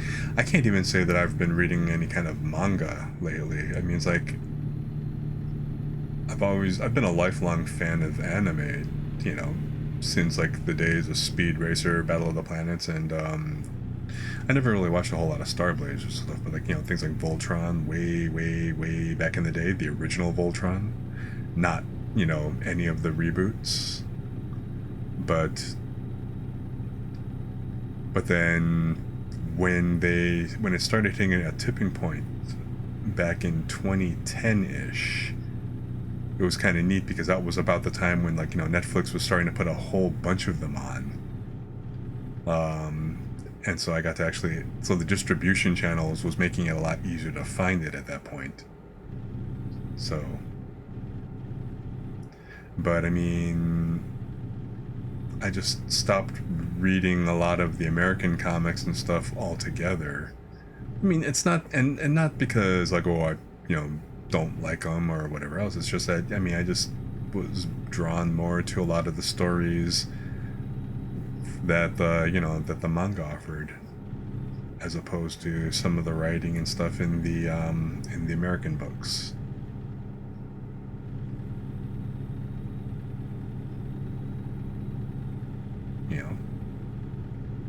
No real thing about it either way. I can bypass the way station. Good. Haha! Sucker.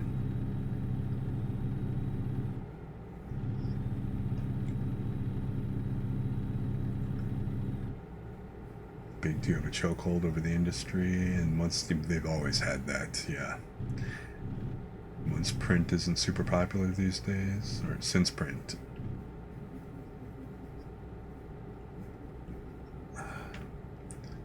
Again, texting while driving, dangerous. Isn't super popular, they've refused to really debut new heroes, yeah.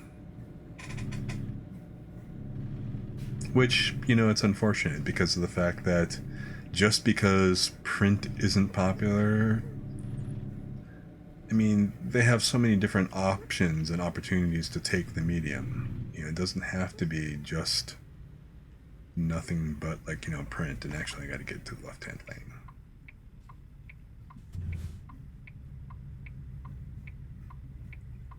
which is kind of bogus, considering the train that I'm dragging behind me and shit. But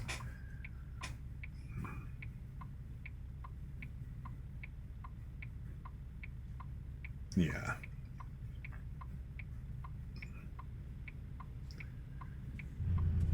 the industry is definitely kind of whack like that.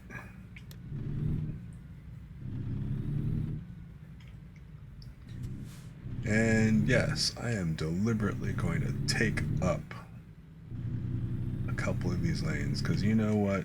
Trying to make this turn is going to be rough with this trailer. They're very scared of webtoons because of the interest they've garnered. See, they had, and that just kind of shows the mentality. Instead of being afraid of it, they should actually be like, embracing it and experimenting more with that part of the technology.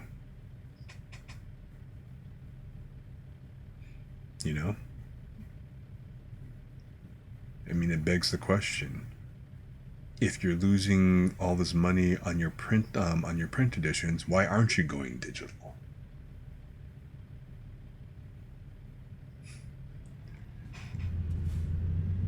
Damn, big comics.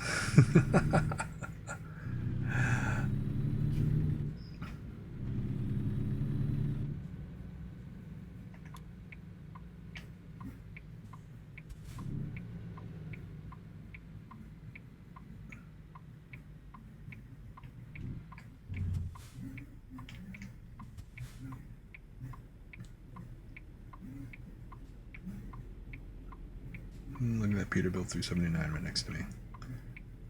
The Optimus build, or the new Optimus. But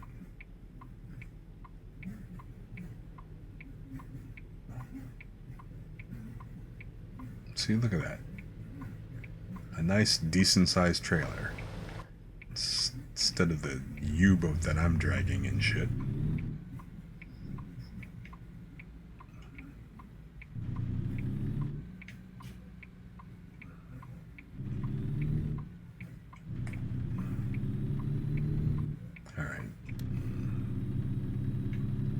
Actually, okay, that worked pretty well.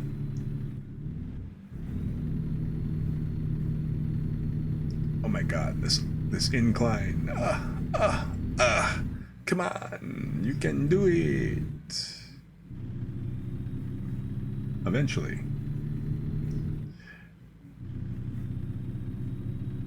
Yeah, so comics are a mess.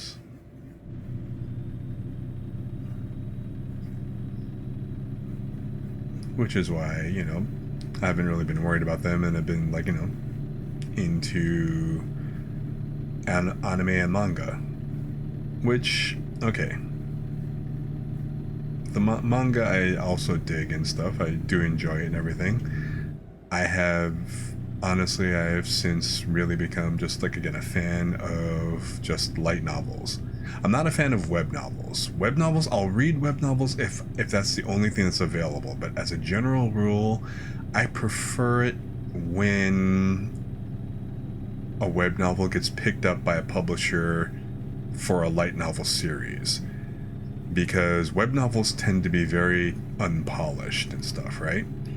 And so I actually enjoy when they actually get an editors and they kind of go back and they go back to the stories and repolish them to republish and stuff, because then they wind up adding additional content and, like, kind of basically kind of brushing up where, like, instead of it's not as rough as the web novel content is. The web novels, it's like, very, I won't say everybody writes with stream of consciousness, and and it's not like everybody's really sloppy and stuff, but there is sometimes a bit of an amateurish feel to it, which, I mean, of course, because these guys for the most part are actual amateurs, which I love the whole fact that, like, publishers actually go ahead and they hit up and they sweep the website, the web novel sites, and then they actually give these guys, they give these amateur authors an actual chance to get it published into an actual book. I think that's freaking fantastic. And yeah, the whole fact that they can put on that the light novels are actually much more polished as far as the story goes, the writing goes, I think is a great thing. And it also shows that, yeah, they get to improve a lot when, like, they put out the light novels.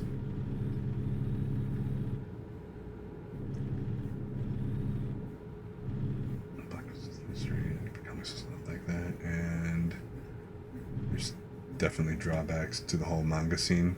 Yes, there are. I am not going to deny that that there are obvious problems. I mean, there's problems with in every industry.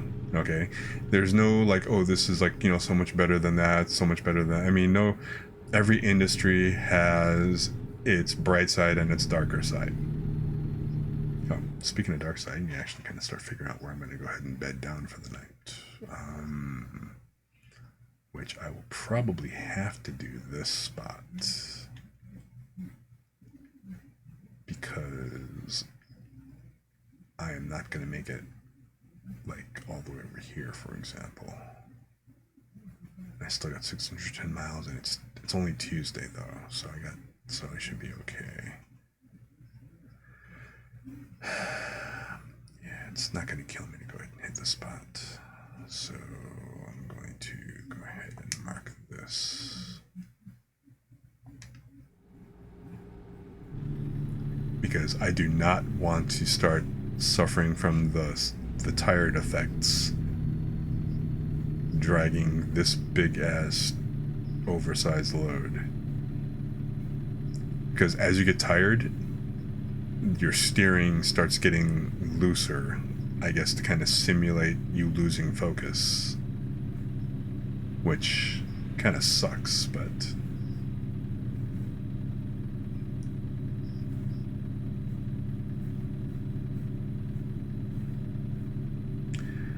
people like to argue that Western comics or manga are superior, and that's not a debate. It's all preference. You're absolutely right.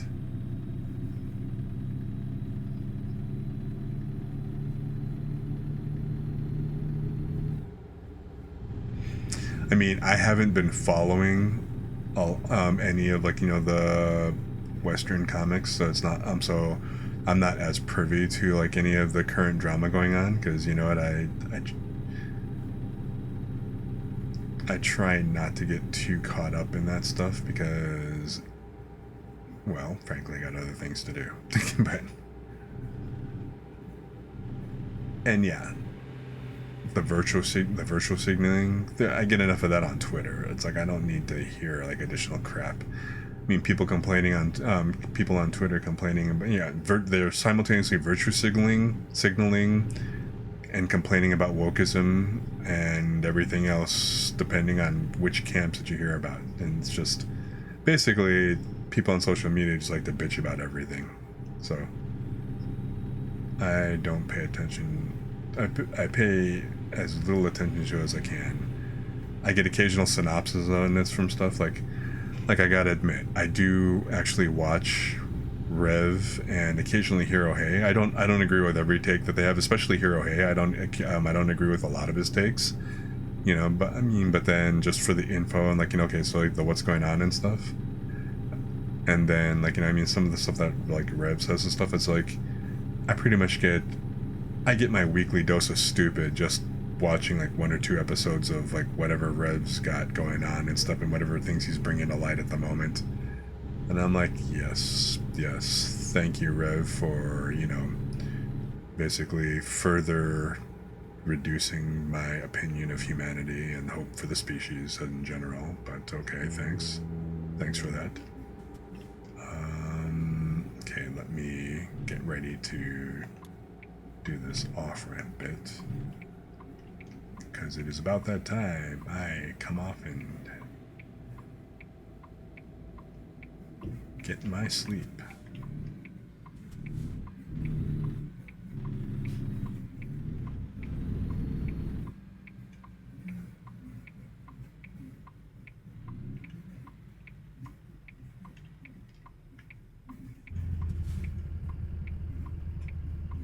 Oh, come on.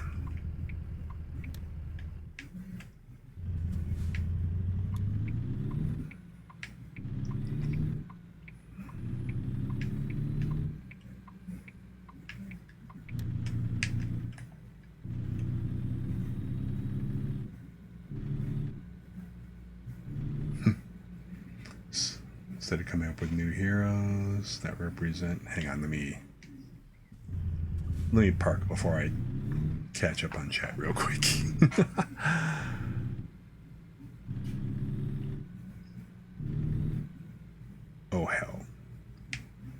Oh no, it's Tuesday, 10:23. Never mind, I'm good.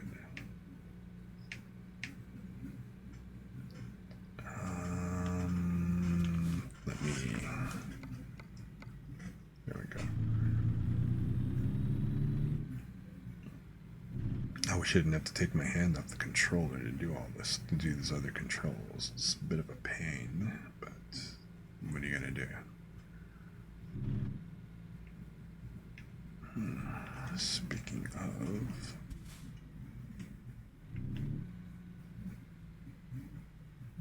can I pull this big ass mug into here?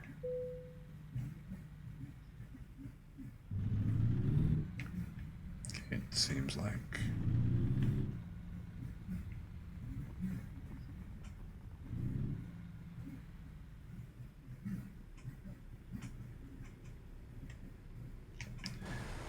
Okay, just enough to not be blocking traffic.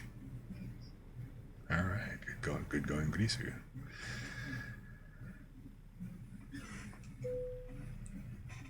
Okay. So instead of coming up with new heroes that represent new values, they just keep rewriting old characters into definite. Yeah, and see, and that's the problem. Now, granted, so I get it. On the one hand, making new characters can sometimes come off as cheesy, which has kind of happened to, on several different occasions. Like they come up with some of their new the new hero designs, not necessarily by by the big two or the big three even, but or some of the other major companies, but sometimes coming up with some of these heroes does to represent these different values, especially with the way that a lot of people kind of deride quote unquote wokeism and stuff, because of the way that a lot of these characters come off as virtual signaling and just a bunch of other, they just come off as cringe a lot of times. I get that it can be a bit of a pain. Now that said, I also do appreciate when they I also appreciate, for example, when characters actually grow and kind of expand their horizons. I'm not saying rewriting them to to fit a new narrative, but the whole fact okay, so they get to basically kind of expand, and we get to see a little bit more of their expanded viewpoint on their take on some things, whatever the current issues are, whatever else. I dig that. That's cool. But yes, changing, and you're right, changing characters, that ain't it. I mean, and sometimes okay, different characters kind of come up with different mantles. Like for example, what I mean, well, they didn't decide to rewrite Bruce Wayne as a girl, for example, or they didn't take I'm thinking of Marvel, Thor, Thor himself didn't suddenly get swapped into and become female. No, different characters take over, they actually write that. I think that's actually a decent way to kind of handle that kind of transition thing, and the new character in charge, of course, is a different person, they have slightly different value sets. I mean, that's kind of a decent way to do it. But then again, you're basically getting rid of a beloved character and swapping that with somebody else. There has to be a damn good reason for that kind of going on. Like in the Batman thing, where where Bruce kind of disappears for a while and stuff like that. It's I never read the whole thing. I just kind of caught the synopsis of it and stuff. It's okay, well, it's pretty trippy. He disappears and stuff, and the Bat family winds up having to fill in the gaps while he's gone and stuff. So I mean, that was actually an interesting way of writing it. Even though I think overall the story was kind of well, geez, really, you're gonna go that route?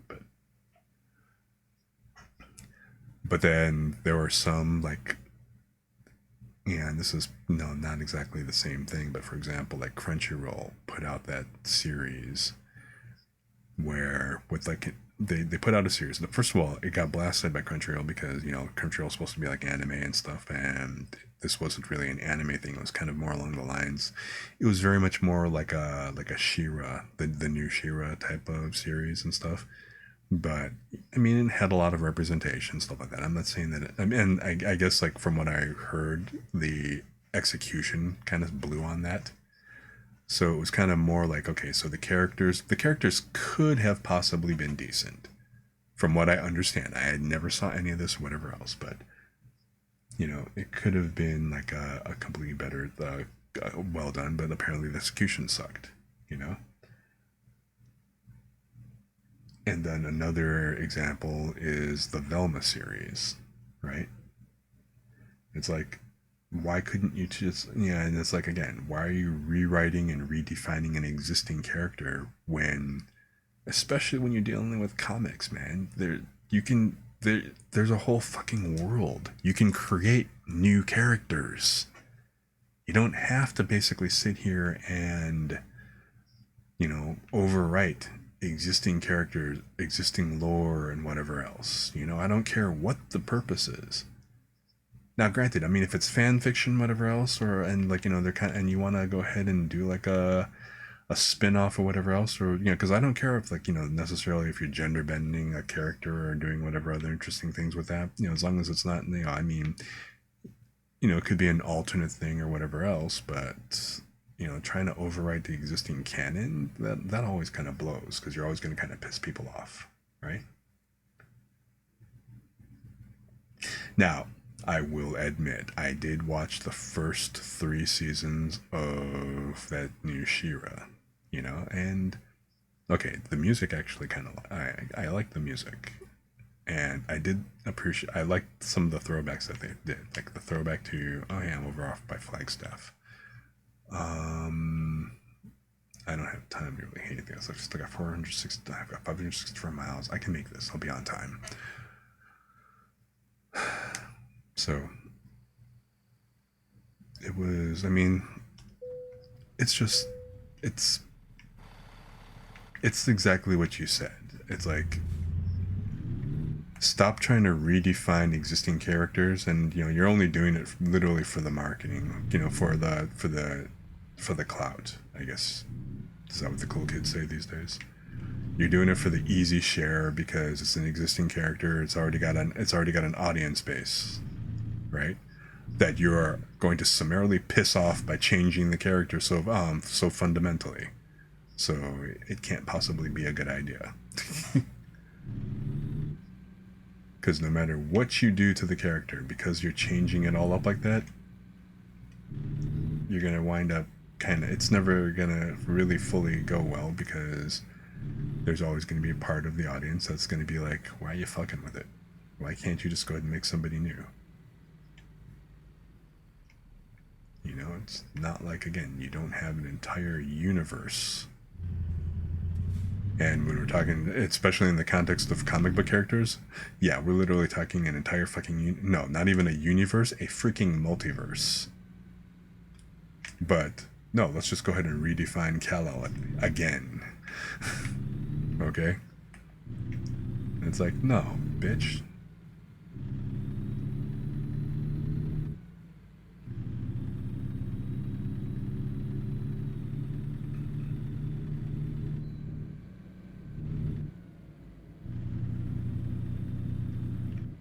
You think Western comics needs to die and be reborn? They're too scared to risk income on new IPs. Well, hopefully there'll be more independence that, oh shit. Okay. That will fill more of that void. You know what I mean?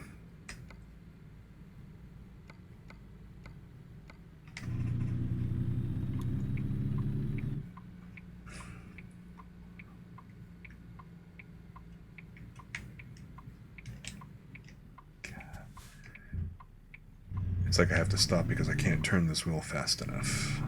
I mean, I could turn it up. See, that's the catch-22, because I could turn up the wheel sensitivity so that it moves faster, but then at the same time, that will then screw up, and it'll make it too sensitive for just driving at speed, which is why I need a steering wheel.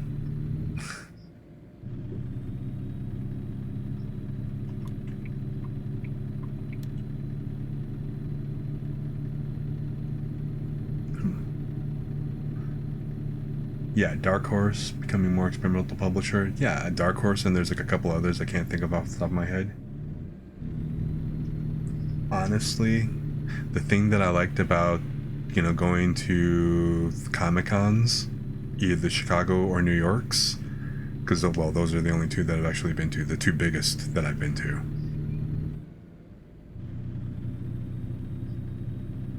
I actually won the lottery to get tickets to go to San Diego Comic Con, but I was scoring them for the girlfriend at the time, so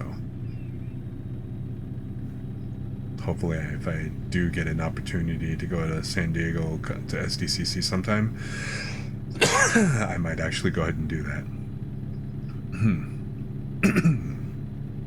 Oh, you did Motor City Con? Nice. Nice. That's awesome. But yeah, honestly, I do like the indie places, the indie publishers and stuff like that a lot more these days for a lot of the reasons that we've talked about. And I guess this is going to be a merge left. Oh, shit. Yeah, that was my fault because I looked late and saw him coming up as I was making the merge. I did that a little bit too late. That was my bad.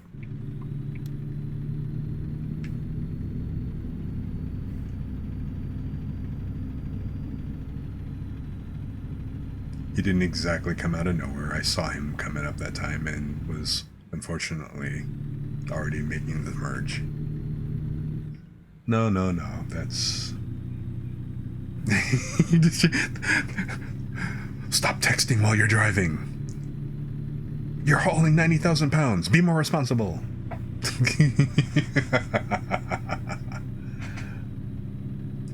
I mean, driving, I guess, can be scary.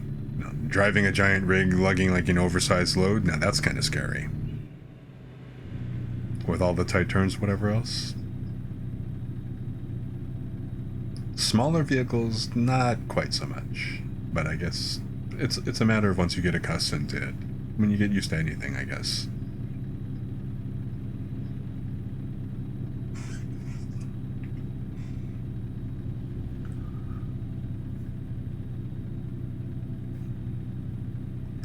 I mean, real life, I would love to try to drive, like, large vehicles. You know, a bus, a charter bus, an 18-wheeler. Of course, I'd also like to try driving like something like a tank.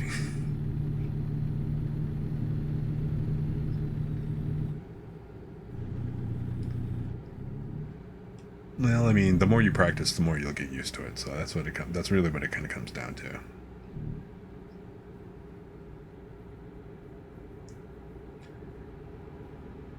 It's like I think I mentioned. So my dad is Filipino. He's up, from the Philippines. Like, I'm first gen local, I guess.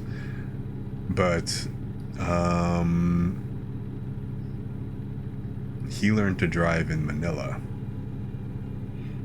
And driving in Manila, oh, that's a train. I'm like, who the fuck is honking? But no, there's a train nearby, I guess. But yeah, he learned to drive in Manila. In Manila, they don't exactly have turn lanes. So, like, the way he used to describe it, because like they have like 4 lanes going in either in each direction. And the thing is, and especially in downtown Manila, if the guy on the right-hand lane decides he wants to make a left, that asshole's gonna go make a left. And everybody kind of has to accommodate. Yeah, he described it like, when his father took him driving to learn to drive and everything, he was sweating a lot, but he managed and stuff. So of course, he thinks nothing of taking me with my learner's permit, like, driving through like on the highway, running downtown, middle of like, traffic. I'm like, okay, well, hell. In one of those old conversion vans, like back in the day, like, they had the full-size vans, and like, you know, and I'm not talking about like, you know, the Econolines with like all the windows and all this other stuff. No, this was like one of those bench in the back. It wasn't one of the cool, like, it wasn't a cool conversion van like an A, like the one that they use in the A Team. This was a 73 Chevy, and it had a, like a, what do you call it? It had a bench seat in the back that unfolded to a bed, and it had like little moon windows and on the back sides, and then just so rear windows only. From a driving perspective, that's what I learned to drive in for the most part. So, and welcome back, Lemon.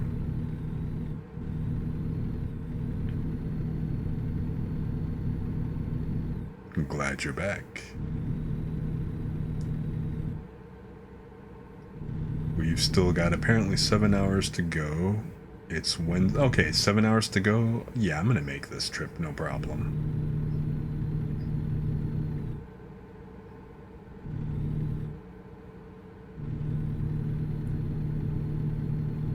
I don't have to be there until what, Thursday? Thursday, 6:49, between 6:50 and 2. Yeah, I'm good.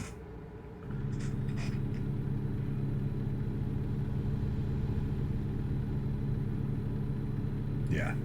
So yeah, I learned to drive in a van and got very used to that.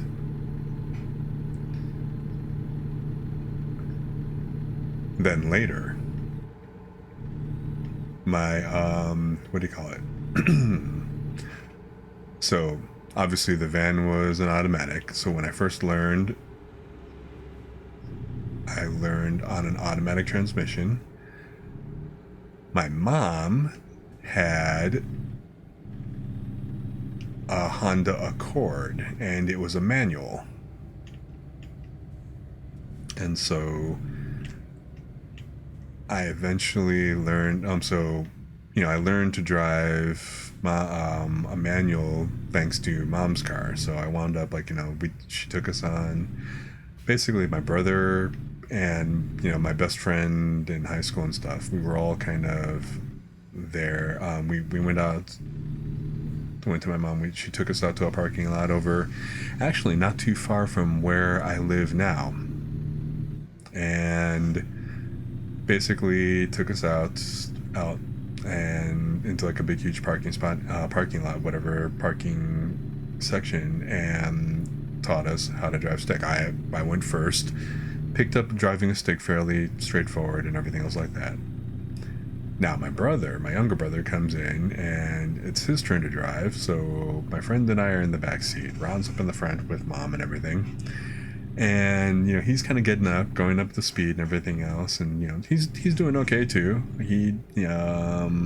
I think this is at the point where he was getting his permit soon or something like that. I'm not really sure. I don't remember. But so we're in this parking lot, and it's a mostly empty parking lot now, and we're kind of doing laps, going back and forth. We get to the end of the thing, turn around, head back the other way. Like you do. It's a parking lot, right? He turns around, he comes around and stuff, and he just, for whatever reason, lines up with like the only car parked in this part of the lot.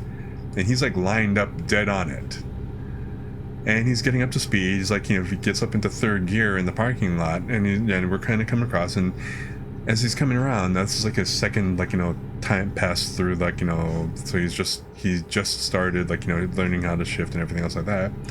He's lined up with this car on the opposite side, rapidly approaching it. He just kind of casually turns to Mom. He's like, "By the way, how do you stop?" And Mom was like, "What?" my buddy and I in the backseat were like, "Oh shit!" We start grabbing the seat belts and stuff like that. And okay, there is what? Why is there there's an accident because there's a helicopter over here? Yes, look at that. I mean, so after he successfully freaked us all the hell out, he's like, "Well, no, I mean, do you downshift? Do you what do you do?" And what the hell? A plane crash! Oh my god, look at this. Look at me gaping. I gotta get a picture of that. Because that's like, what the hell, man? Crashed? Now that's an event. Dude. Helicopter overhead. I'm like, no, that's something you don't see every day.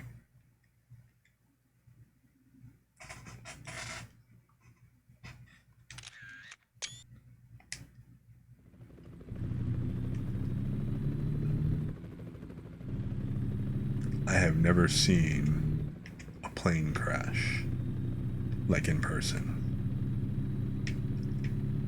I prefer to keep it that way, actually.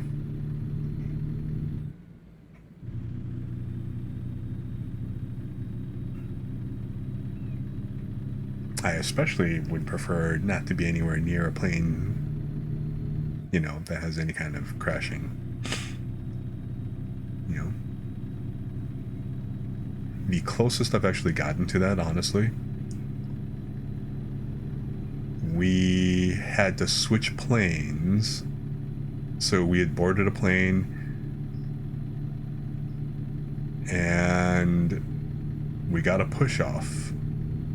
But then shortly after the push off, they kind of reconnected the tow and towed us back to the gate. And then we had to deplane and wait for another plane. And now, here's okay, I understand people kind of complaining because, you know, they might have connecting flights, like, you know, they're going to be late, whatever else. People got places where they're trying to get to. I understand that, you know? But we clearly deplaned and we had to switch planes because they had to go get a working plane out for us. You know, I understand being upset about being late and everything. It's just kind of one of those, yeah, I can't really complain too loudly that they took us out of the broken airplane to put us in a working one. It's like, no, take your fucking time. No, really. If it's gonna take you an hour to get us a working airplane and stuff, like, I'd rather that we were in the working airplane than not. Oh, hey, isn't this the... Yes, this is the...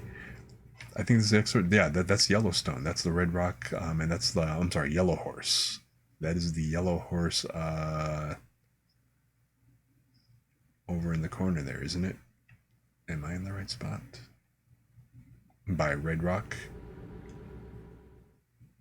Yes.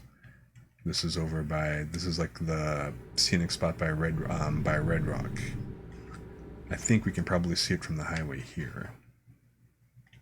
Just barely. Like, if you look over past this, you know, past this tiny reservation thing, like there's a corner, you'd actually see Yellow Horse, the Yellow Horse Indian Park right over here. And it's like actually true, like you can actually Google it for real, and it's like an actual landmark and stuff. The whole fact that they've got that stuff in the game, I thought that was like really awesome. They have like the actual landmarks and stuff, and it's all kind of true to form. It is really cool. Okay, so I gotta do a way station.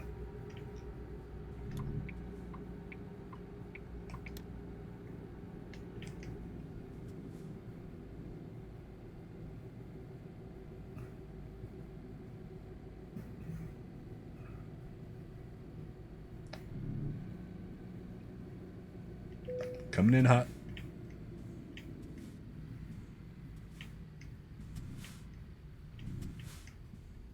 Damn.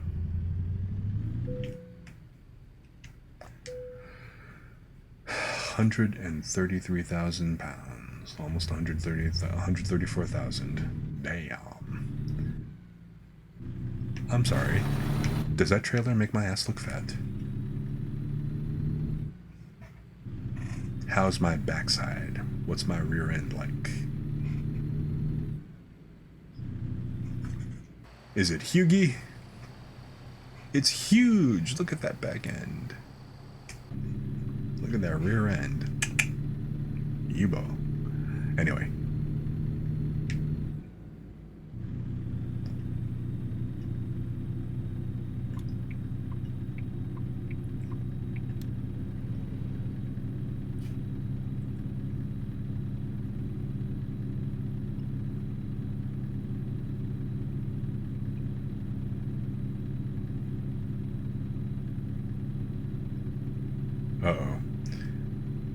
I can tell that because of the way that things are lagging for a moment, it's going to probably go ahead and do that jump again. Probably Steam is doing something in the background or some other dumb shit. I don't know.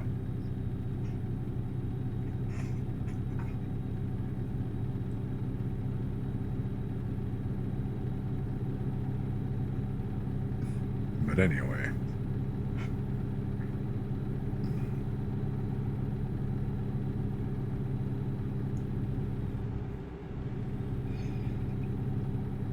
Thank you guys for tagging along with me on this road trip. Help keeping me up and keeping me occupied while I do this long drive. Yep, see, here it goes. The frame rate suddenly catches up. Not as bad a jump as some of the others, but okay. See, I think it'd be cool, like I said, one of those tour buses, like, you know, like I said, like the Greyhound type buses or whatever that go, having like a thing that takes you from city to city. I would love to have another simulator that for passenger stuff. I think that, like, you know, the things where they got the bus sims and everything, I think those are cool for like, you know, that do the bus routes in inner city and stuff. I just think it'd be kind of neat, like, okay, but it'd be basically the same thing as, like, you know, ATS or whatever. It's just that instead of hauling, like, you know, instead of hauling cargo, the cargo happens to be people. And we're not going over any borders and stuff like that. So, you know. But yeah, two things that I want to also pick up, like the bus simulators, and then there's also a couple of train simulators, like the transit simulator, like an actual transit train, as well as like, you know, standard cross country type train. I don't know if it's like, you know, what type of, like, what year, what genre, but which I think that would actually be kind of cool too. Like, just as a passenger, I've done bus rides and whatever else, and train rides going, you know, downstate, for example, right? But I haven't actually gone farther than like maybe a couple of the states over. I think it would be cool. You're great company too. Thanks. I appreciate that, Lemmy. Thank you so much. I appreciate you. But I would love to do like a train trip, you know, cross country. You know, I'm in the Midwest and stuff, so I'd like to actually go ahead and like do a train ride out to the West Coast. You know, I think it'd be cool.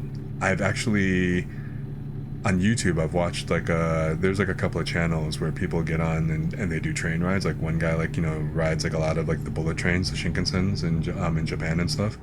And then there's another one that actually it's a Japanese guy who does the same thing, only he actually was in the US and decided and basically did like the same thing on an Amtrak going cross country. So I thought it was actually pretty cool to kind of to catch. So yeah, I'd love to do that. I've never actually been in a sleeper car on a train. I've done the trips that I've gone have been no more than like 9-10 hours.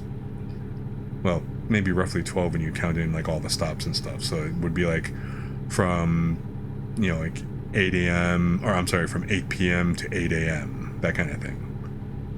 Which is kind of unfortunate, just simply because of the fact that they have these really cool lounge cars that are mostly glass windows and stuff, so you can see the scenery. If the train ride had been during the day, it would have been kind of cool, I guess, depending on where I was going. But middle of the night, it's kind of like here. You look out the windows and all you see is nothing but pitch black. It's too dark to see anything, and, you know, it's all mostly plains. There's not a whole lot around. So I think it'd be kind of a cool thing to do. Likewise, I also think it'd be kind of a cool thing to do would be like I'd love to try like I don't know if they still do these, but at one point they had like these classic steam engines where you could still do like a steam train tour. And it's still like a cross-country thing, but you're on a steam locomotive as opposed to like a, you know, the standard diesel type. So it's kind of more like the antique trip.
So let's see here.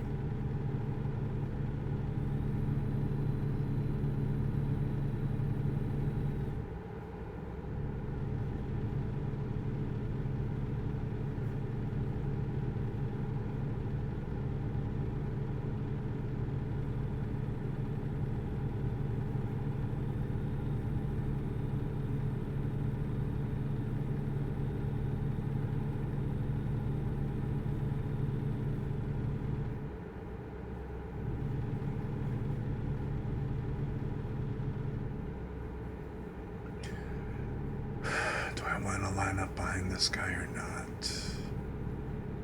Oh, here's another landmark. This is the big intersection. I forgot what it was called. Let me turn it and pull that. The big one, the big eye, big eye for big intersection. This is like what, outside Charleston, or what was that? Carson City, or Albuquerque. Thank you, Albuquerque. So I'm in New Mexico. Oh hell, I'm almost at my destination. Look at that. 190 miles to go.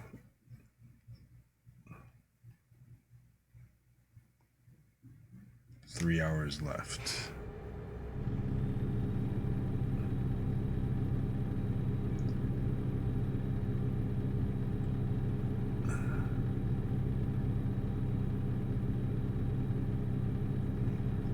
And delivery date was to be in at Thursday, 6:29. So I am way early.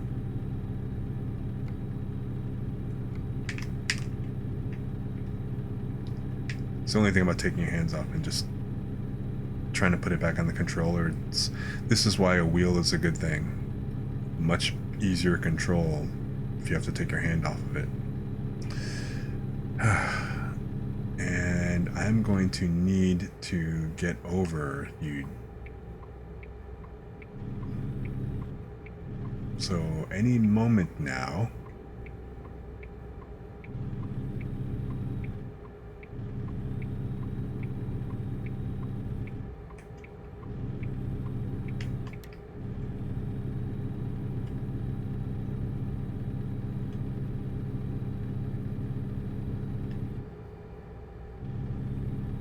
Okay.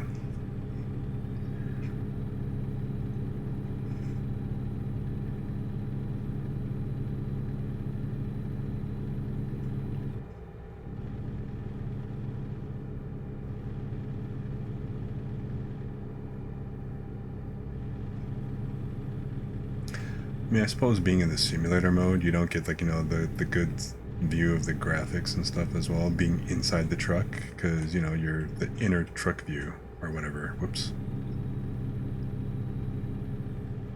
I haven't tried driving actually like this, but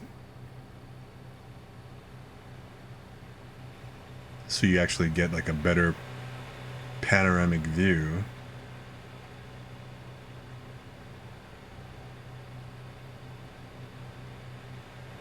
I don't know if I like driving like this though.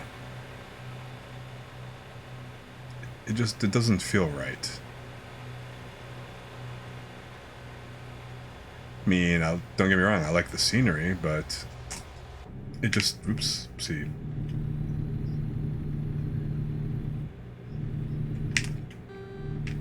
Really? And you're gonna swing right into this, but that's my own fault for swinging over, so. But damn, you're just gonna do it like that.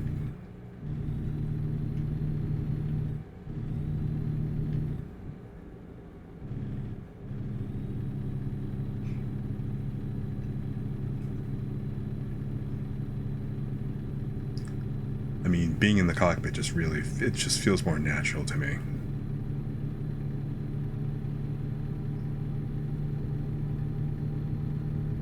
Yeah, I'm pretty sure that car is still on my side here.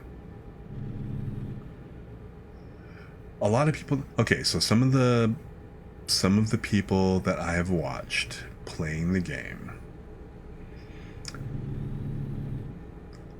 a few of them actually do both. I mean, I've seen people like spending a lot of time like in the overhead mode, right?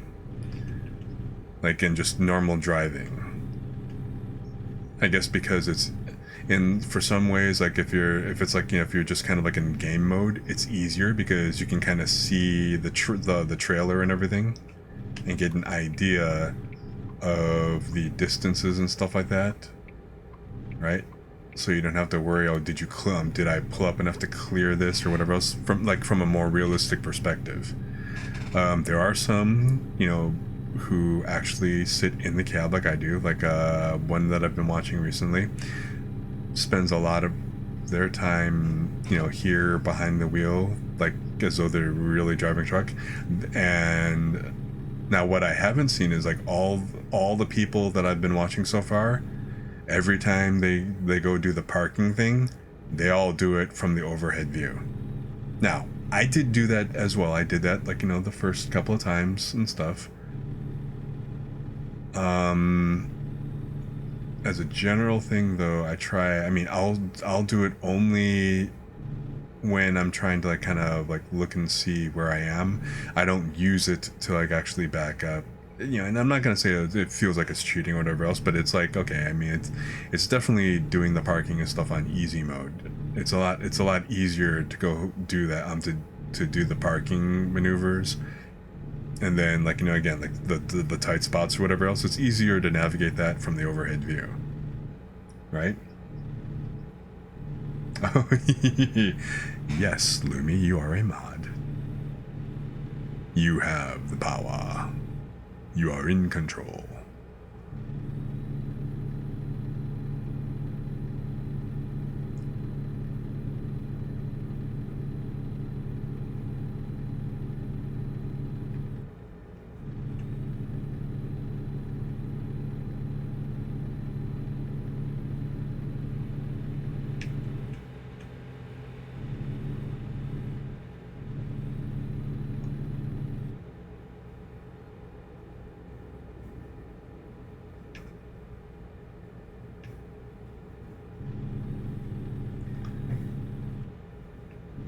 Now the real trick is, okay, so I'm almost hitting my tired point. So the real trick is,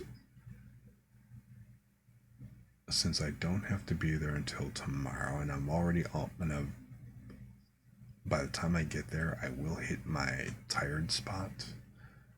So and then it'll also be dark. Do I want to try to park this thing in the dark, or do I want to just wait until morning since I've got the time? I'm kind of inclined to just do the rest thing and then get up in the morning, because I'm only like an hour out at this point. So I'm thinking that that's what I'm going to go ahead and do. fuel-wise, I think I'm still fine. You'll be a menace. Time to change the stream. Refund everyone's points.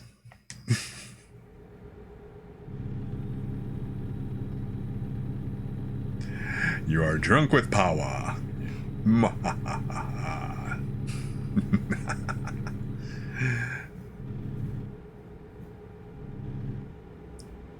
Bow before me, plebs, for I am Lumi.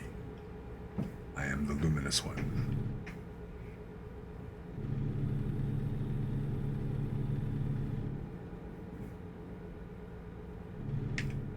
I am Lumi, gatherer of souls.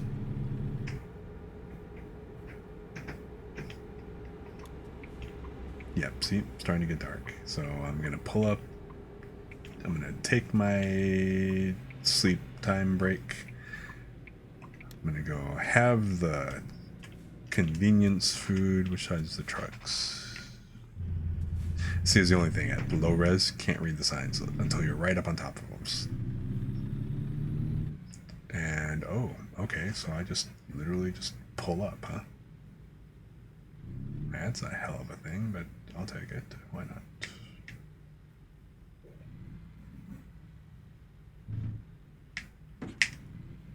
Really? Does that just not show the curb? Or is it the what? I don't get it.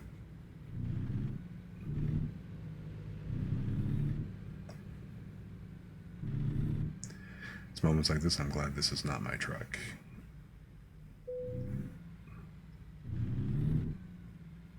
Okay, so time for rest area convenience food. I can't be doing damage to the thing. And no, there wasn't any damage. It's just that I ran over the whatever bumps. I was about to say I know I didn't hit those rocks. The luminous one. Yes, indeed. Okay, anyway. Oh, wait. No, not from there. Just go back. Oh, wrong button. Okay. So it's gonna be like, what, 5 in the morning? Yes, daybreak. And so if I can get there by 7, I mean, I've got a pretty good window from like 6:49 to 2, so it's only 5:46. I'll get there just as it opens. Piss a cake, man. I mean, I've only got like what? Yeah, I'm like almost there. Although this is kind of weird. I gotta go do that whole loop around bit, but that makes sense considering the size of this freaking trailer. There's no way I could actually make that turn if I wanted to.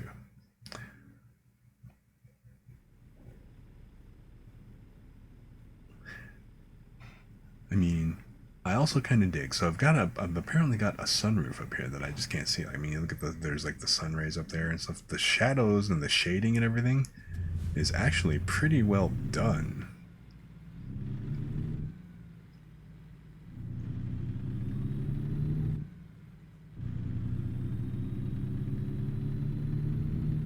I mean, even though I'm passing over these other things, you see like, you know, the lights and stuff, the ray tracing. They did a good job on that stuff. Okay, here we go.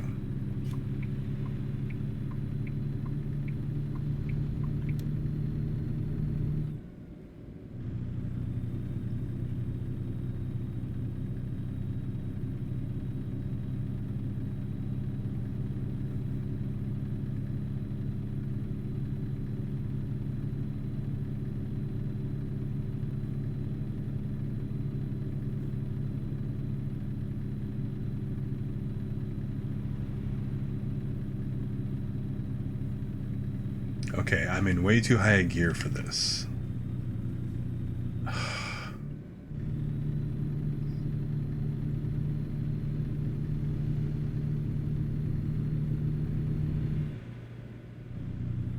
swear this grade.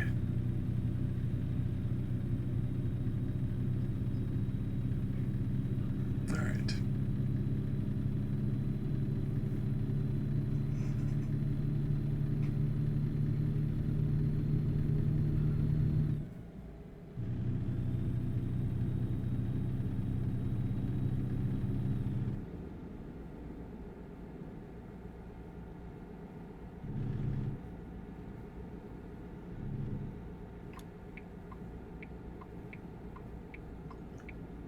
Tucumcari.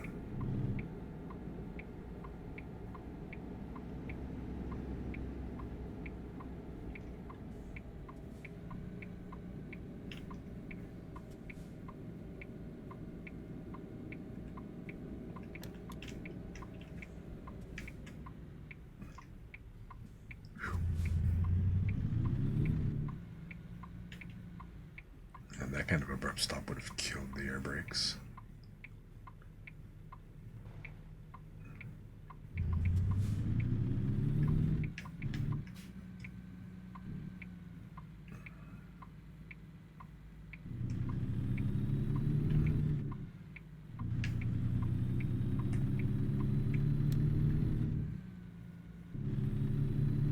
Okay.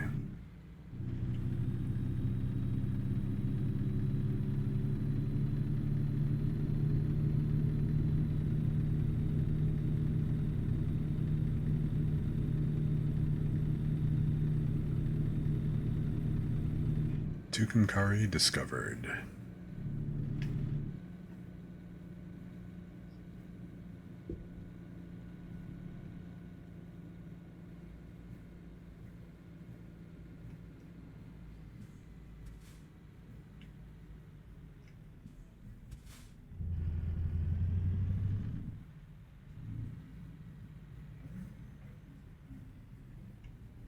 Oh look, people.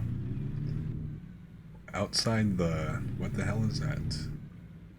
Mexican foods. Okay.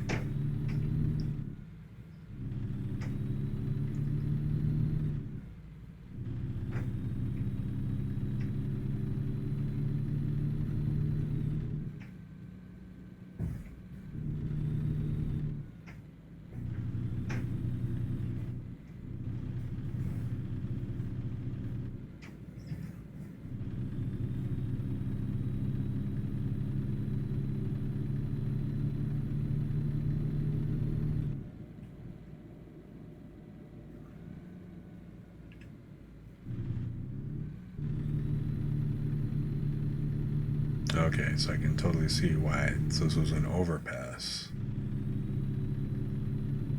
I couldn't make this left even if I wanted to. No such thing. I see.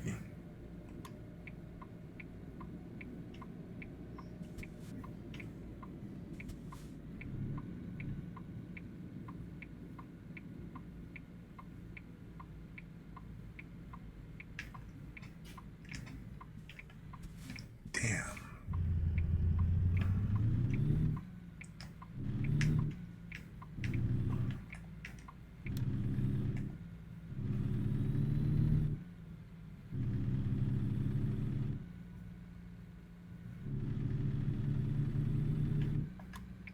Doke.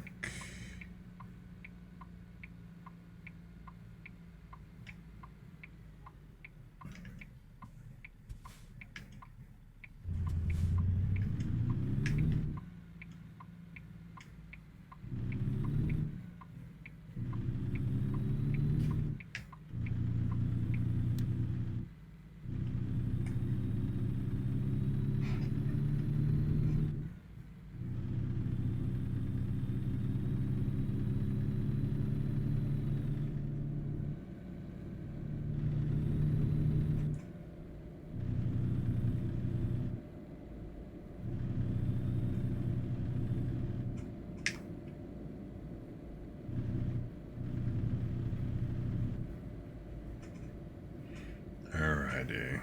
So now. Oh, okay. It's this joint. Which means that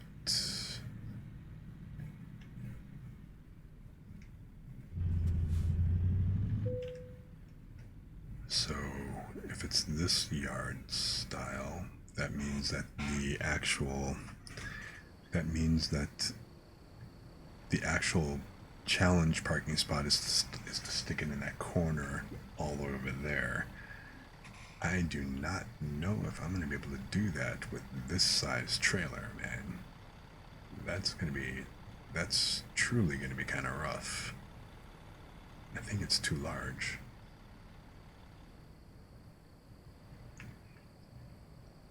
Skill issue.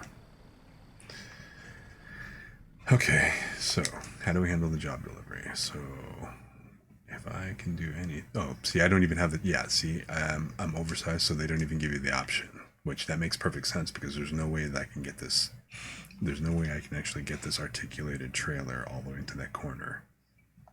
So basically it's the simple lineup then. It's the only thing I can do with this. All right, I'm glad, which means that I just gotta stick it right there. Hallelujah, donkey.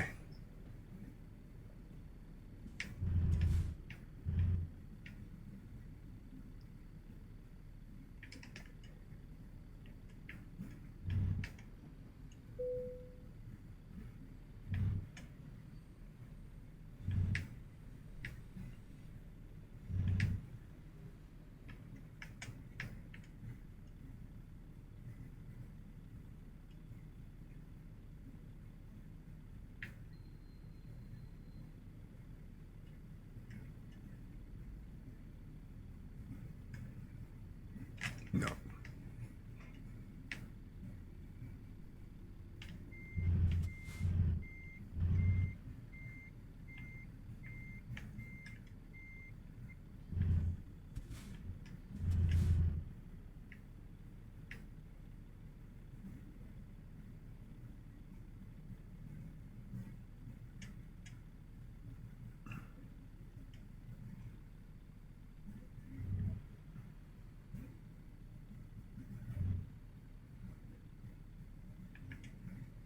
What's up, Frank? How's life and kids? You doing okay? Good to see you again, man.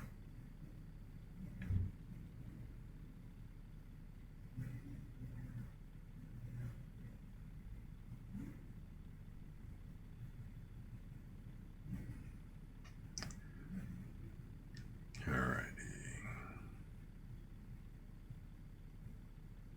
So, am I going to be able to pull it up here or not?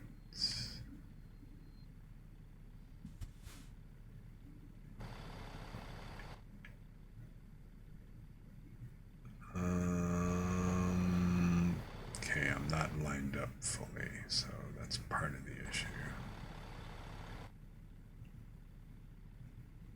But how far off am I?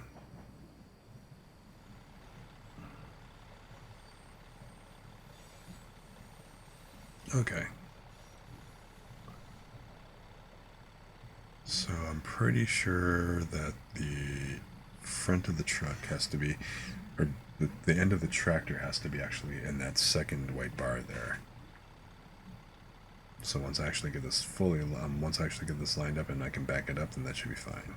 Oops, wait, wrong button. There we go. All right.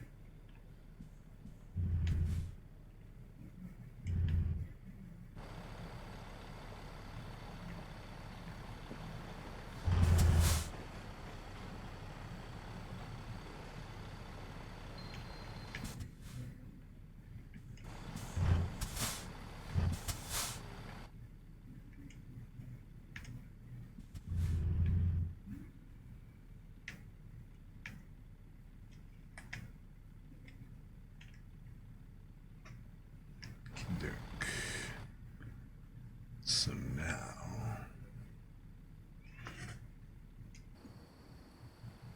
okay.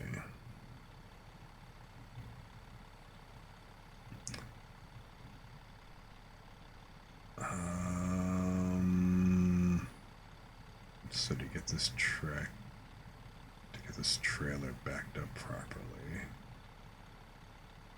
I'm gonna need to pull it because it's articulated. So if I go left, it'll swing that right. Okay.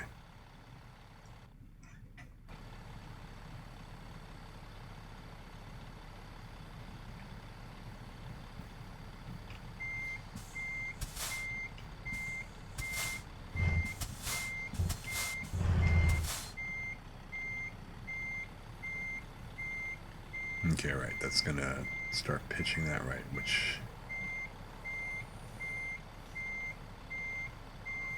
See, this is the working with the articulated things, that's a little bit more confusing than the normal. Okay, let me pull up again.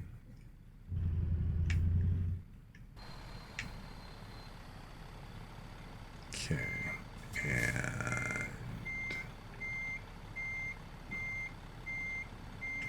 No, I'm gonna pull you left.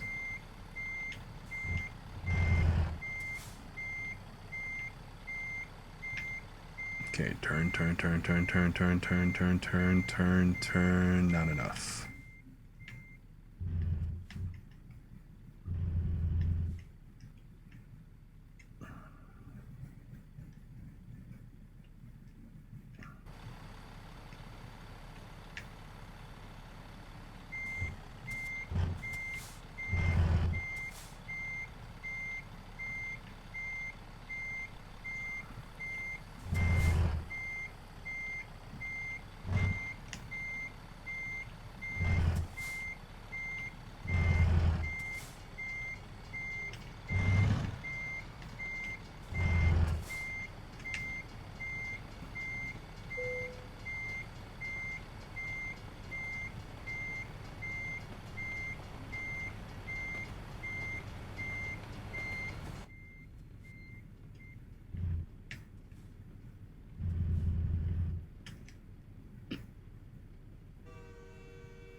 Okay, now I think it's lined up better. Right? Oh yeah, you're mostly straight, so I should be able to back you out.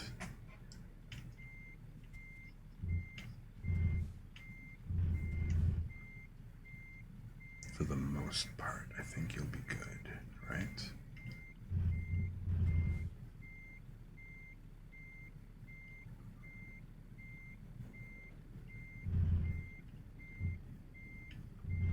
Come on, a little bit more. Oh, I'm not lined up. It's... Okay, you're nodding off. You're gonna go to sleep? Alright. Well, thanks for joining me on this trip. So yeah, I'm glad that you could make it this far. Good to see you. You have a good night. And I think that I am... Okay, and I'm gonna go ahead and hydrate. Thanks you for the hydrate. The parting will hydrate and posture check.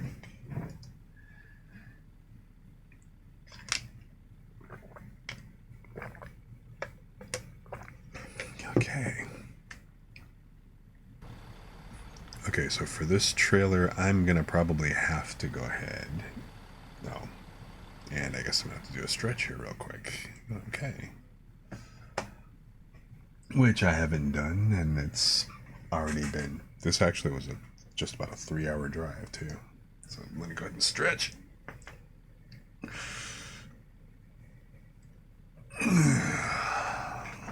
Okay, one more. So, I've been on that road for a bit, so... Alrighty. Cool deal, cool deal.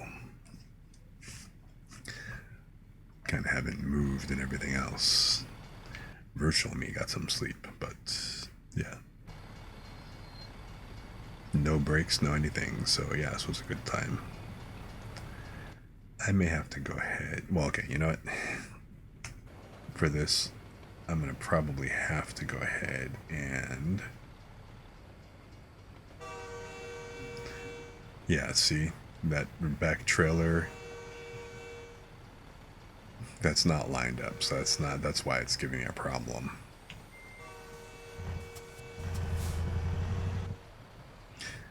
I mean, of course, this is why all those people, they do it in this perspective, because it's easier. You can actually see everything kind of going on. You know, I mean, I understand it. It's just, I kind of like the touch of avoiding this if I can, but I guess I just simply don't have, like, really the skill to do that. If it were a regular trailer, like instead of an articulated one, I could actually do much better at this. But this being the kind of trailer it is,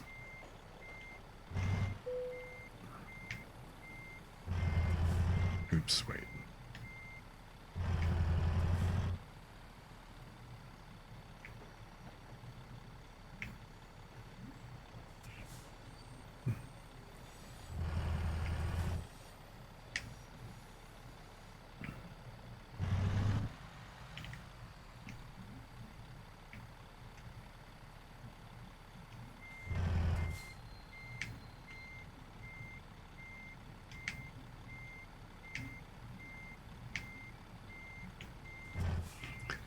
The fact that this thing's got 3 segments is what makes this such a pain in the ass.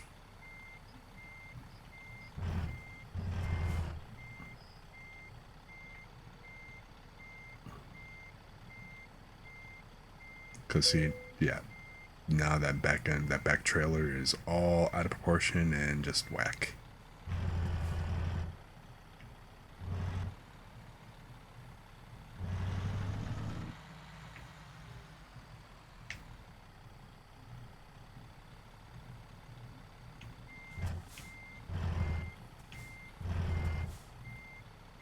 I need more practice with these articulated trailers.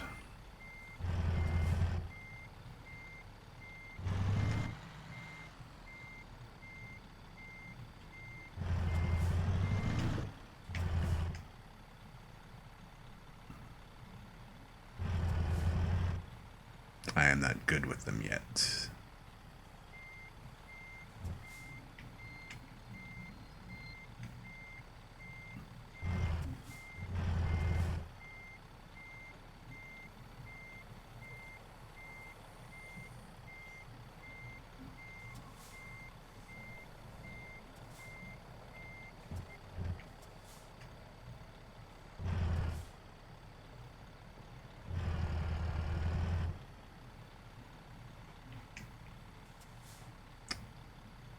Okay, what if I do this?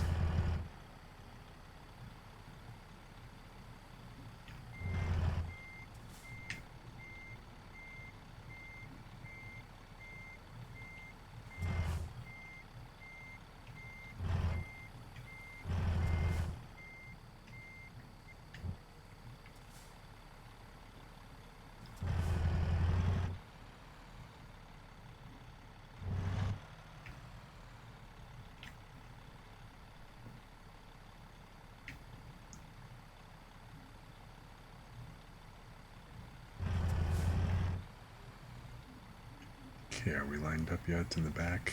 Okay. Now the real question is,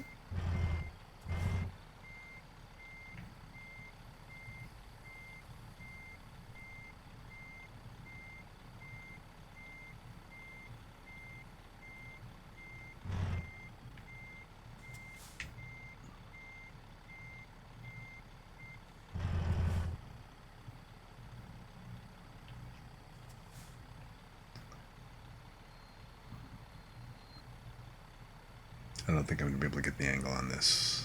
Not from here.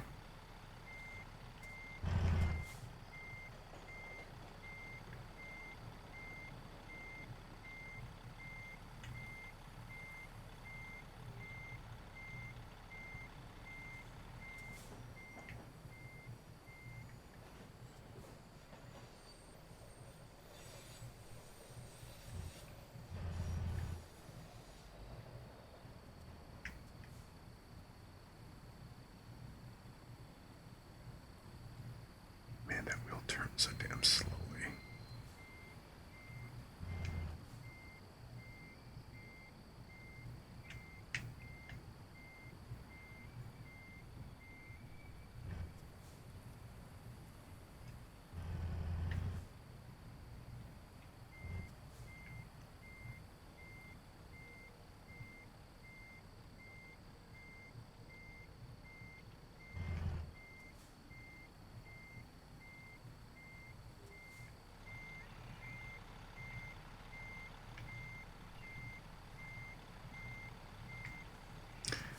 Okay,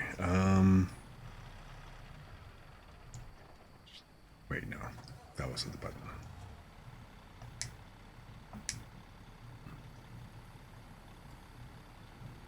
Shit, how do I abort this now?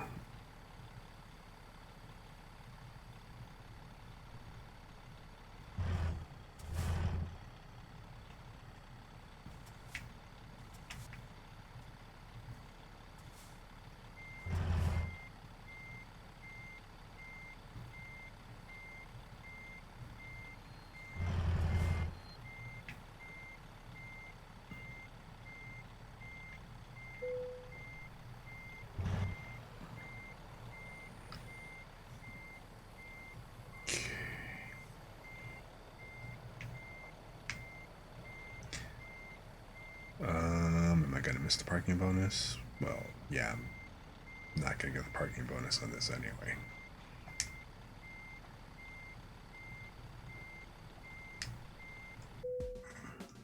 But it's okay, I made it.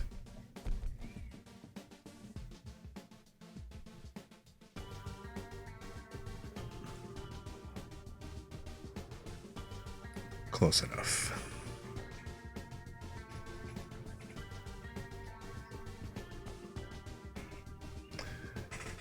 All right.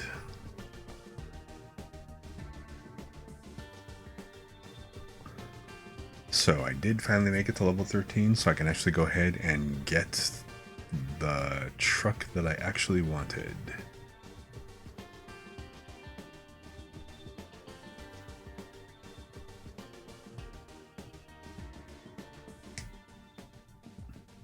So there's that at least.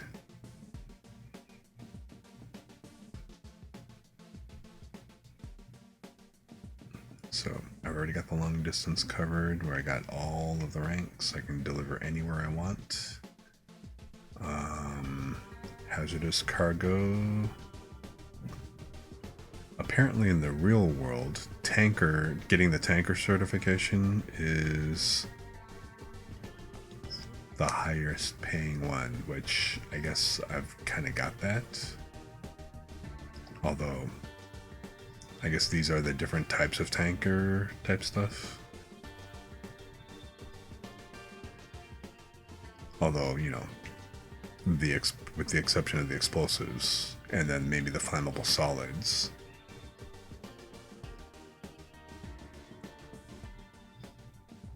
But these apparently are pretty high paying.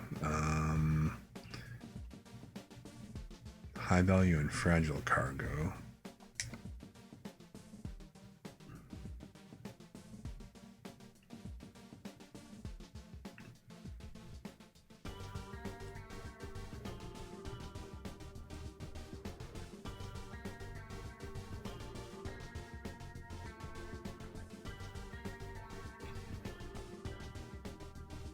I think I'm okay with these. So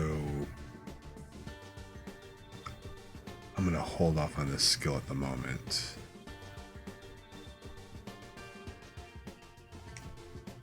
So I'm all good. Let me save this where I am at the moment.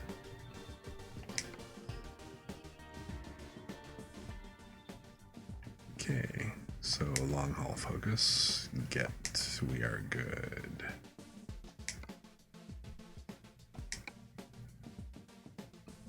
All right.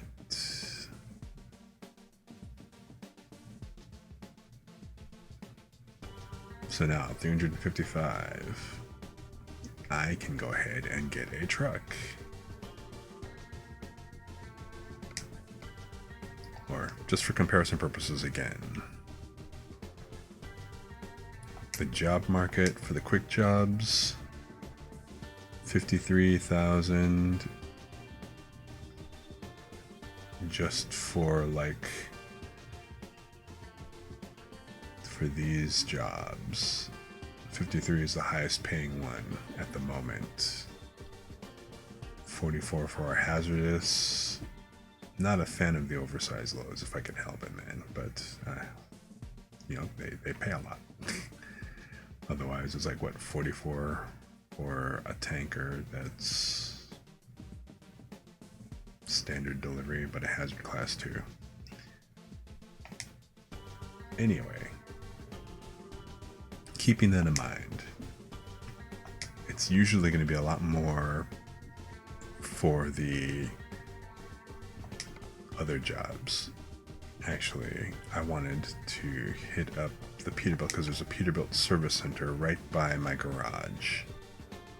Although, let me hit up the International just to see what these look like, because I don't think I've actually looked at what these trucks actually. Obvious, I was just in one of their sleepers.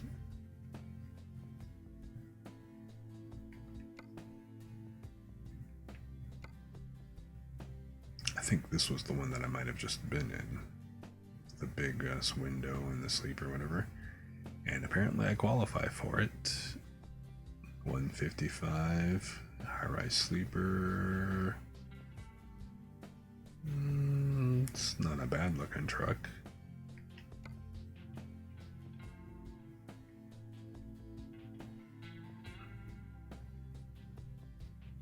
Can't get these until I'm at a higher level anyway. But you know what? I'm gonna go run with the Peterbilt. Or let me check that Mac real quick, because, you know, Mac.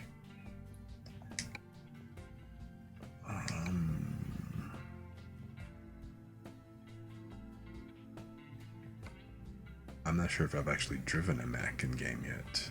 And I can't get a sleeper until level 17. So, damn, I can't even get one of these.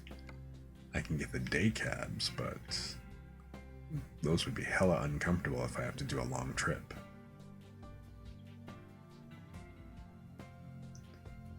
So, let's not.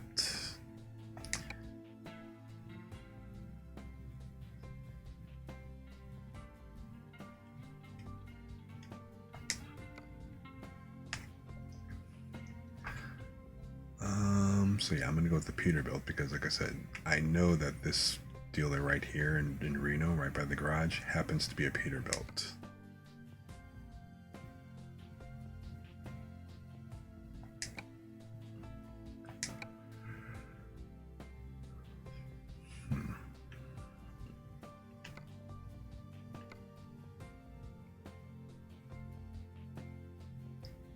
And here I am. I can get this Peterbilt stand-up sleeper. Ah, okay, I see.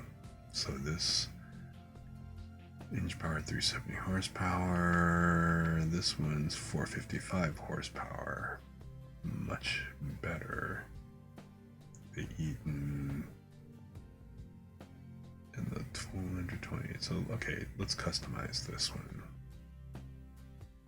I'm pretty sure this is like the, oh, I can get one of these too, the low, but I don't like the low roof sleeper. I'd rather have like the high rise.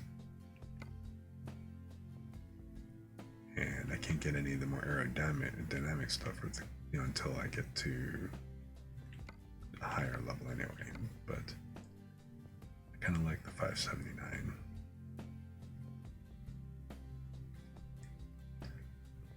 This looks like a pretty good base. So let's customize this, see what I can do.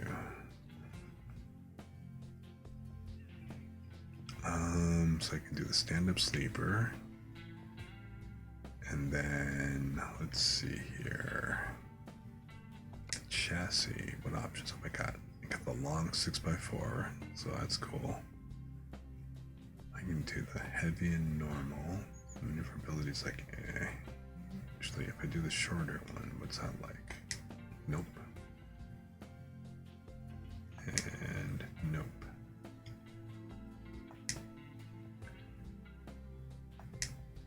I don't get the mid lifts. I have no idea what that actually does.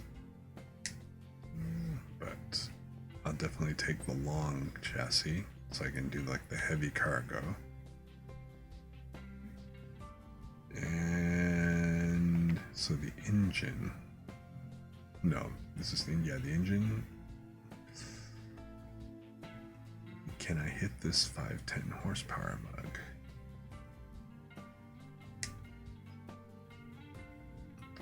Okay, so that's interesting. 1850, so I get more torque.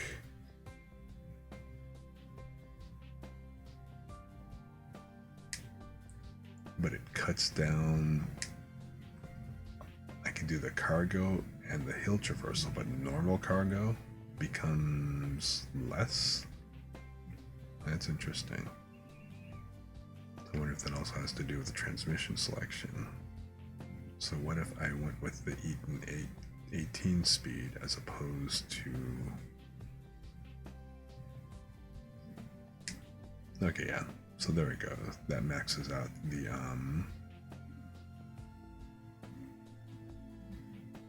that'll go ahead and max the normal cargo out a little bit better. Okay, that works. Let's have a look at the interior of this mug. What? No microwave? No TV? What is this bare bones shit? So the prestige interior or the platinum interior? Ooh, wood grain. Ooh. I think I'm gonna have to go with the wood grain because that just looks cool. Because, you know.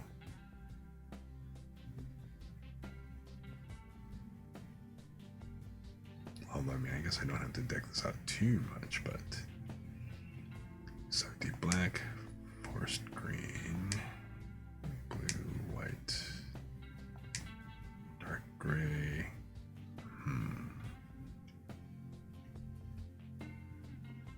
Okay, here we go. So we got pure red.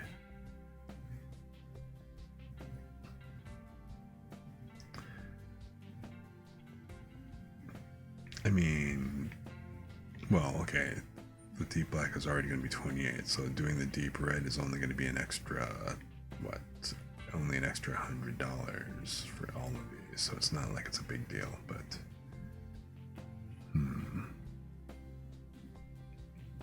what does a red metallic look like? It's brighter.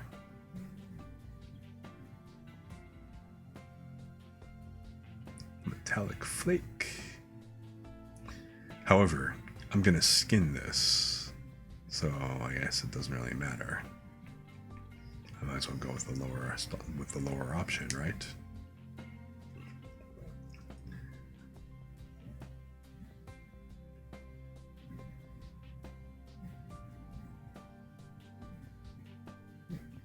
Because if I can get a custom skin on here, a custom paint job, I think that would be actually pretty hilarious. So let's keep the black base.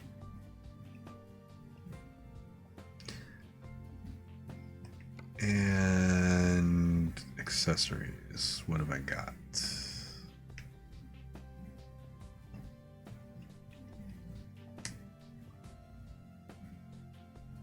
The duty, this, oops, wait. Standard. What are the exclusives?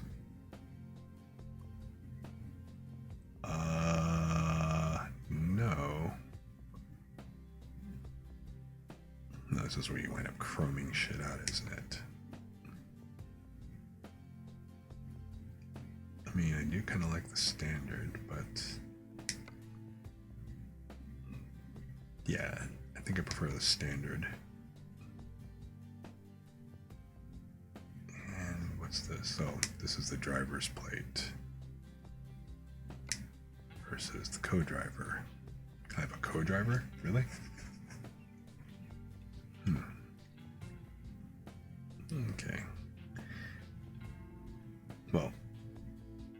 can customize this and stuff off stream. I don't have to be doing this like right now. So, okay. I think this is probably a good spot to stop and end stream on, just simply because I'm going to sit here and customize this and mess around, but I'm not going to do another road trip. Like this last cross trip actually already took like what, 2 3/4 hours to run through. If you assume like I didn't get on the road until like what, 15-20 minutes into the start of stream. So I'm going to go ahead and end things here. I am going to get this truck. I'm going to look at some more customization options, but apart from that, thank you guys so much for coming out and hanging out with me and everything today. It's been a blast. I hope you guys enjoyed the nice road trip. You guys have been great company. Thanks for talking with me and everything else while I go do this road trip. Hopefully you guys enjoyed it as well. Just kind of kick back and relax with the vibe, with the road trip. Just kind of enjoying the run and the scenery and the sounds and stuff. So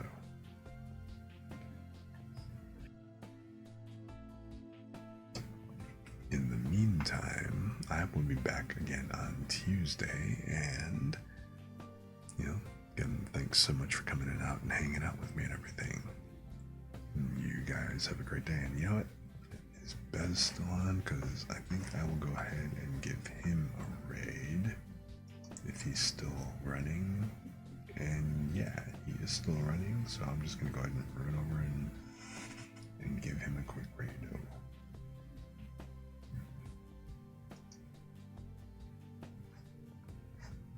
So yeah, thanks so much for dropping by, and thanks for hanging out and everything.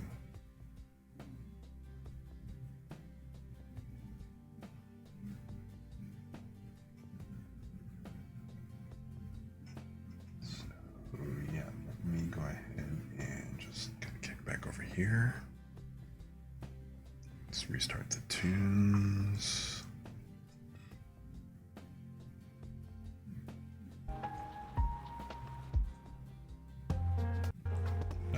I forgot to change this over.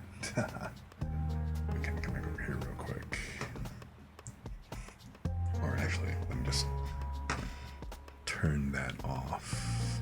It's so funny, I totally forgot to turn off that image from the reading stream.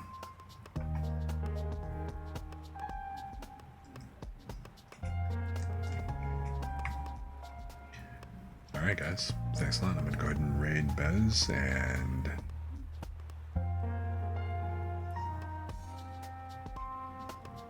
you guys show him some love and stuff.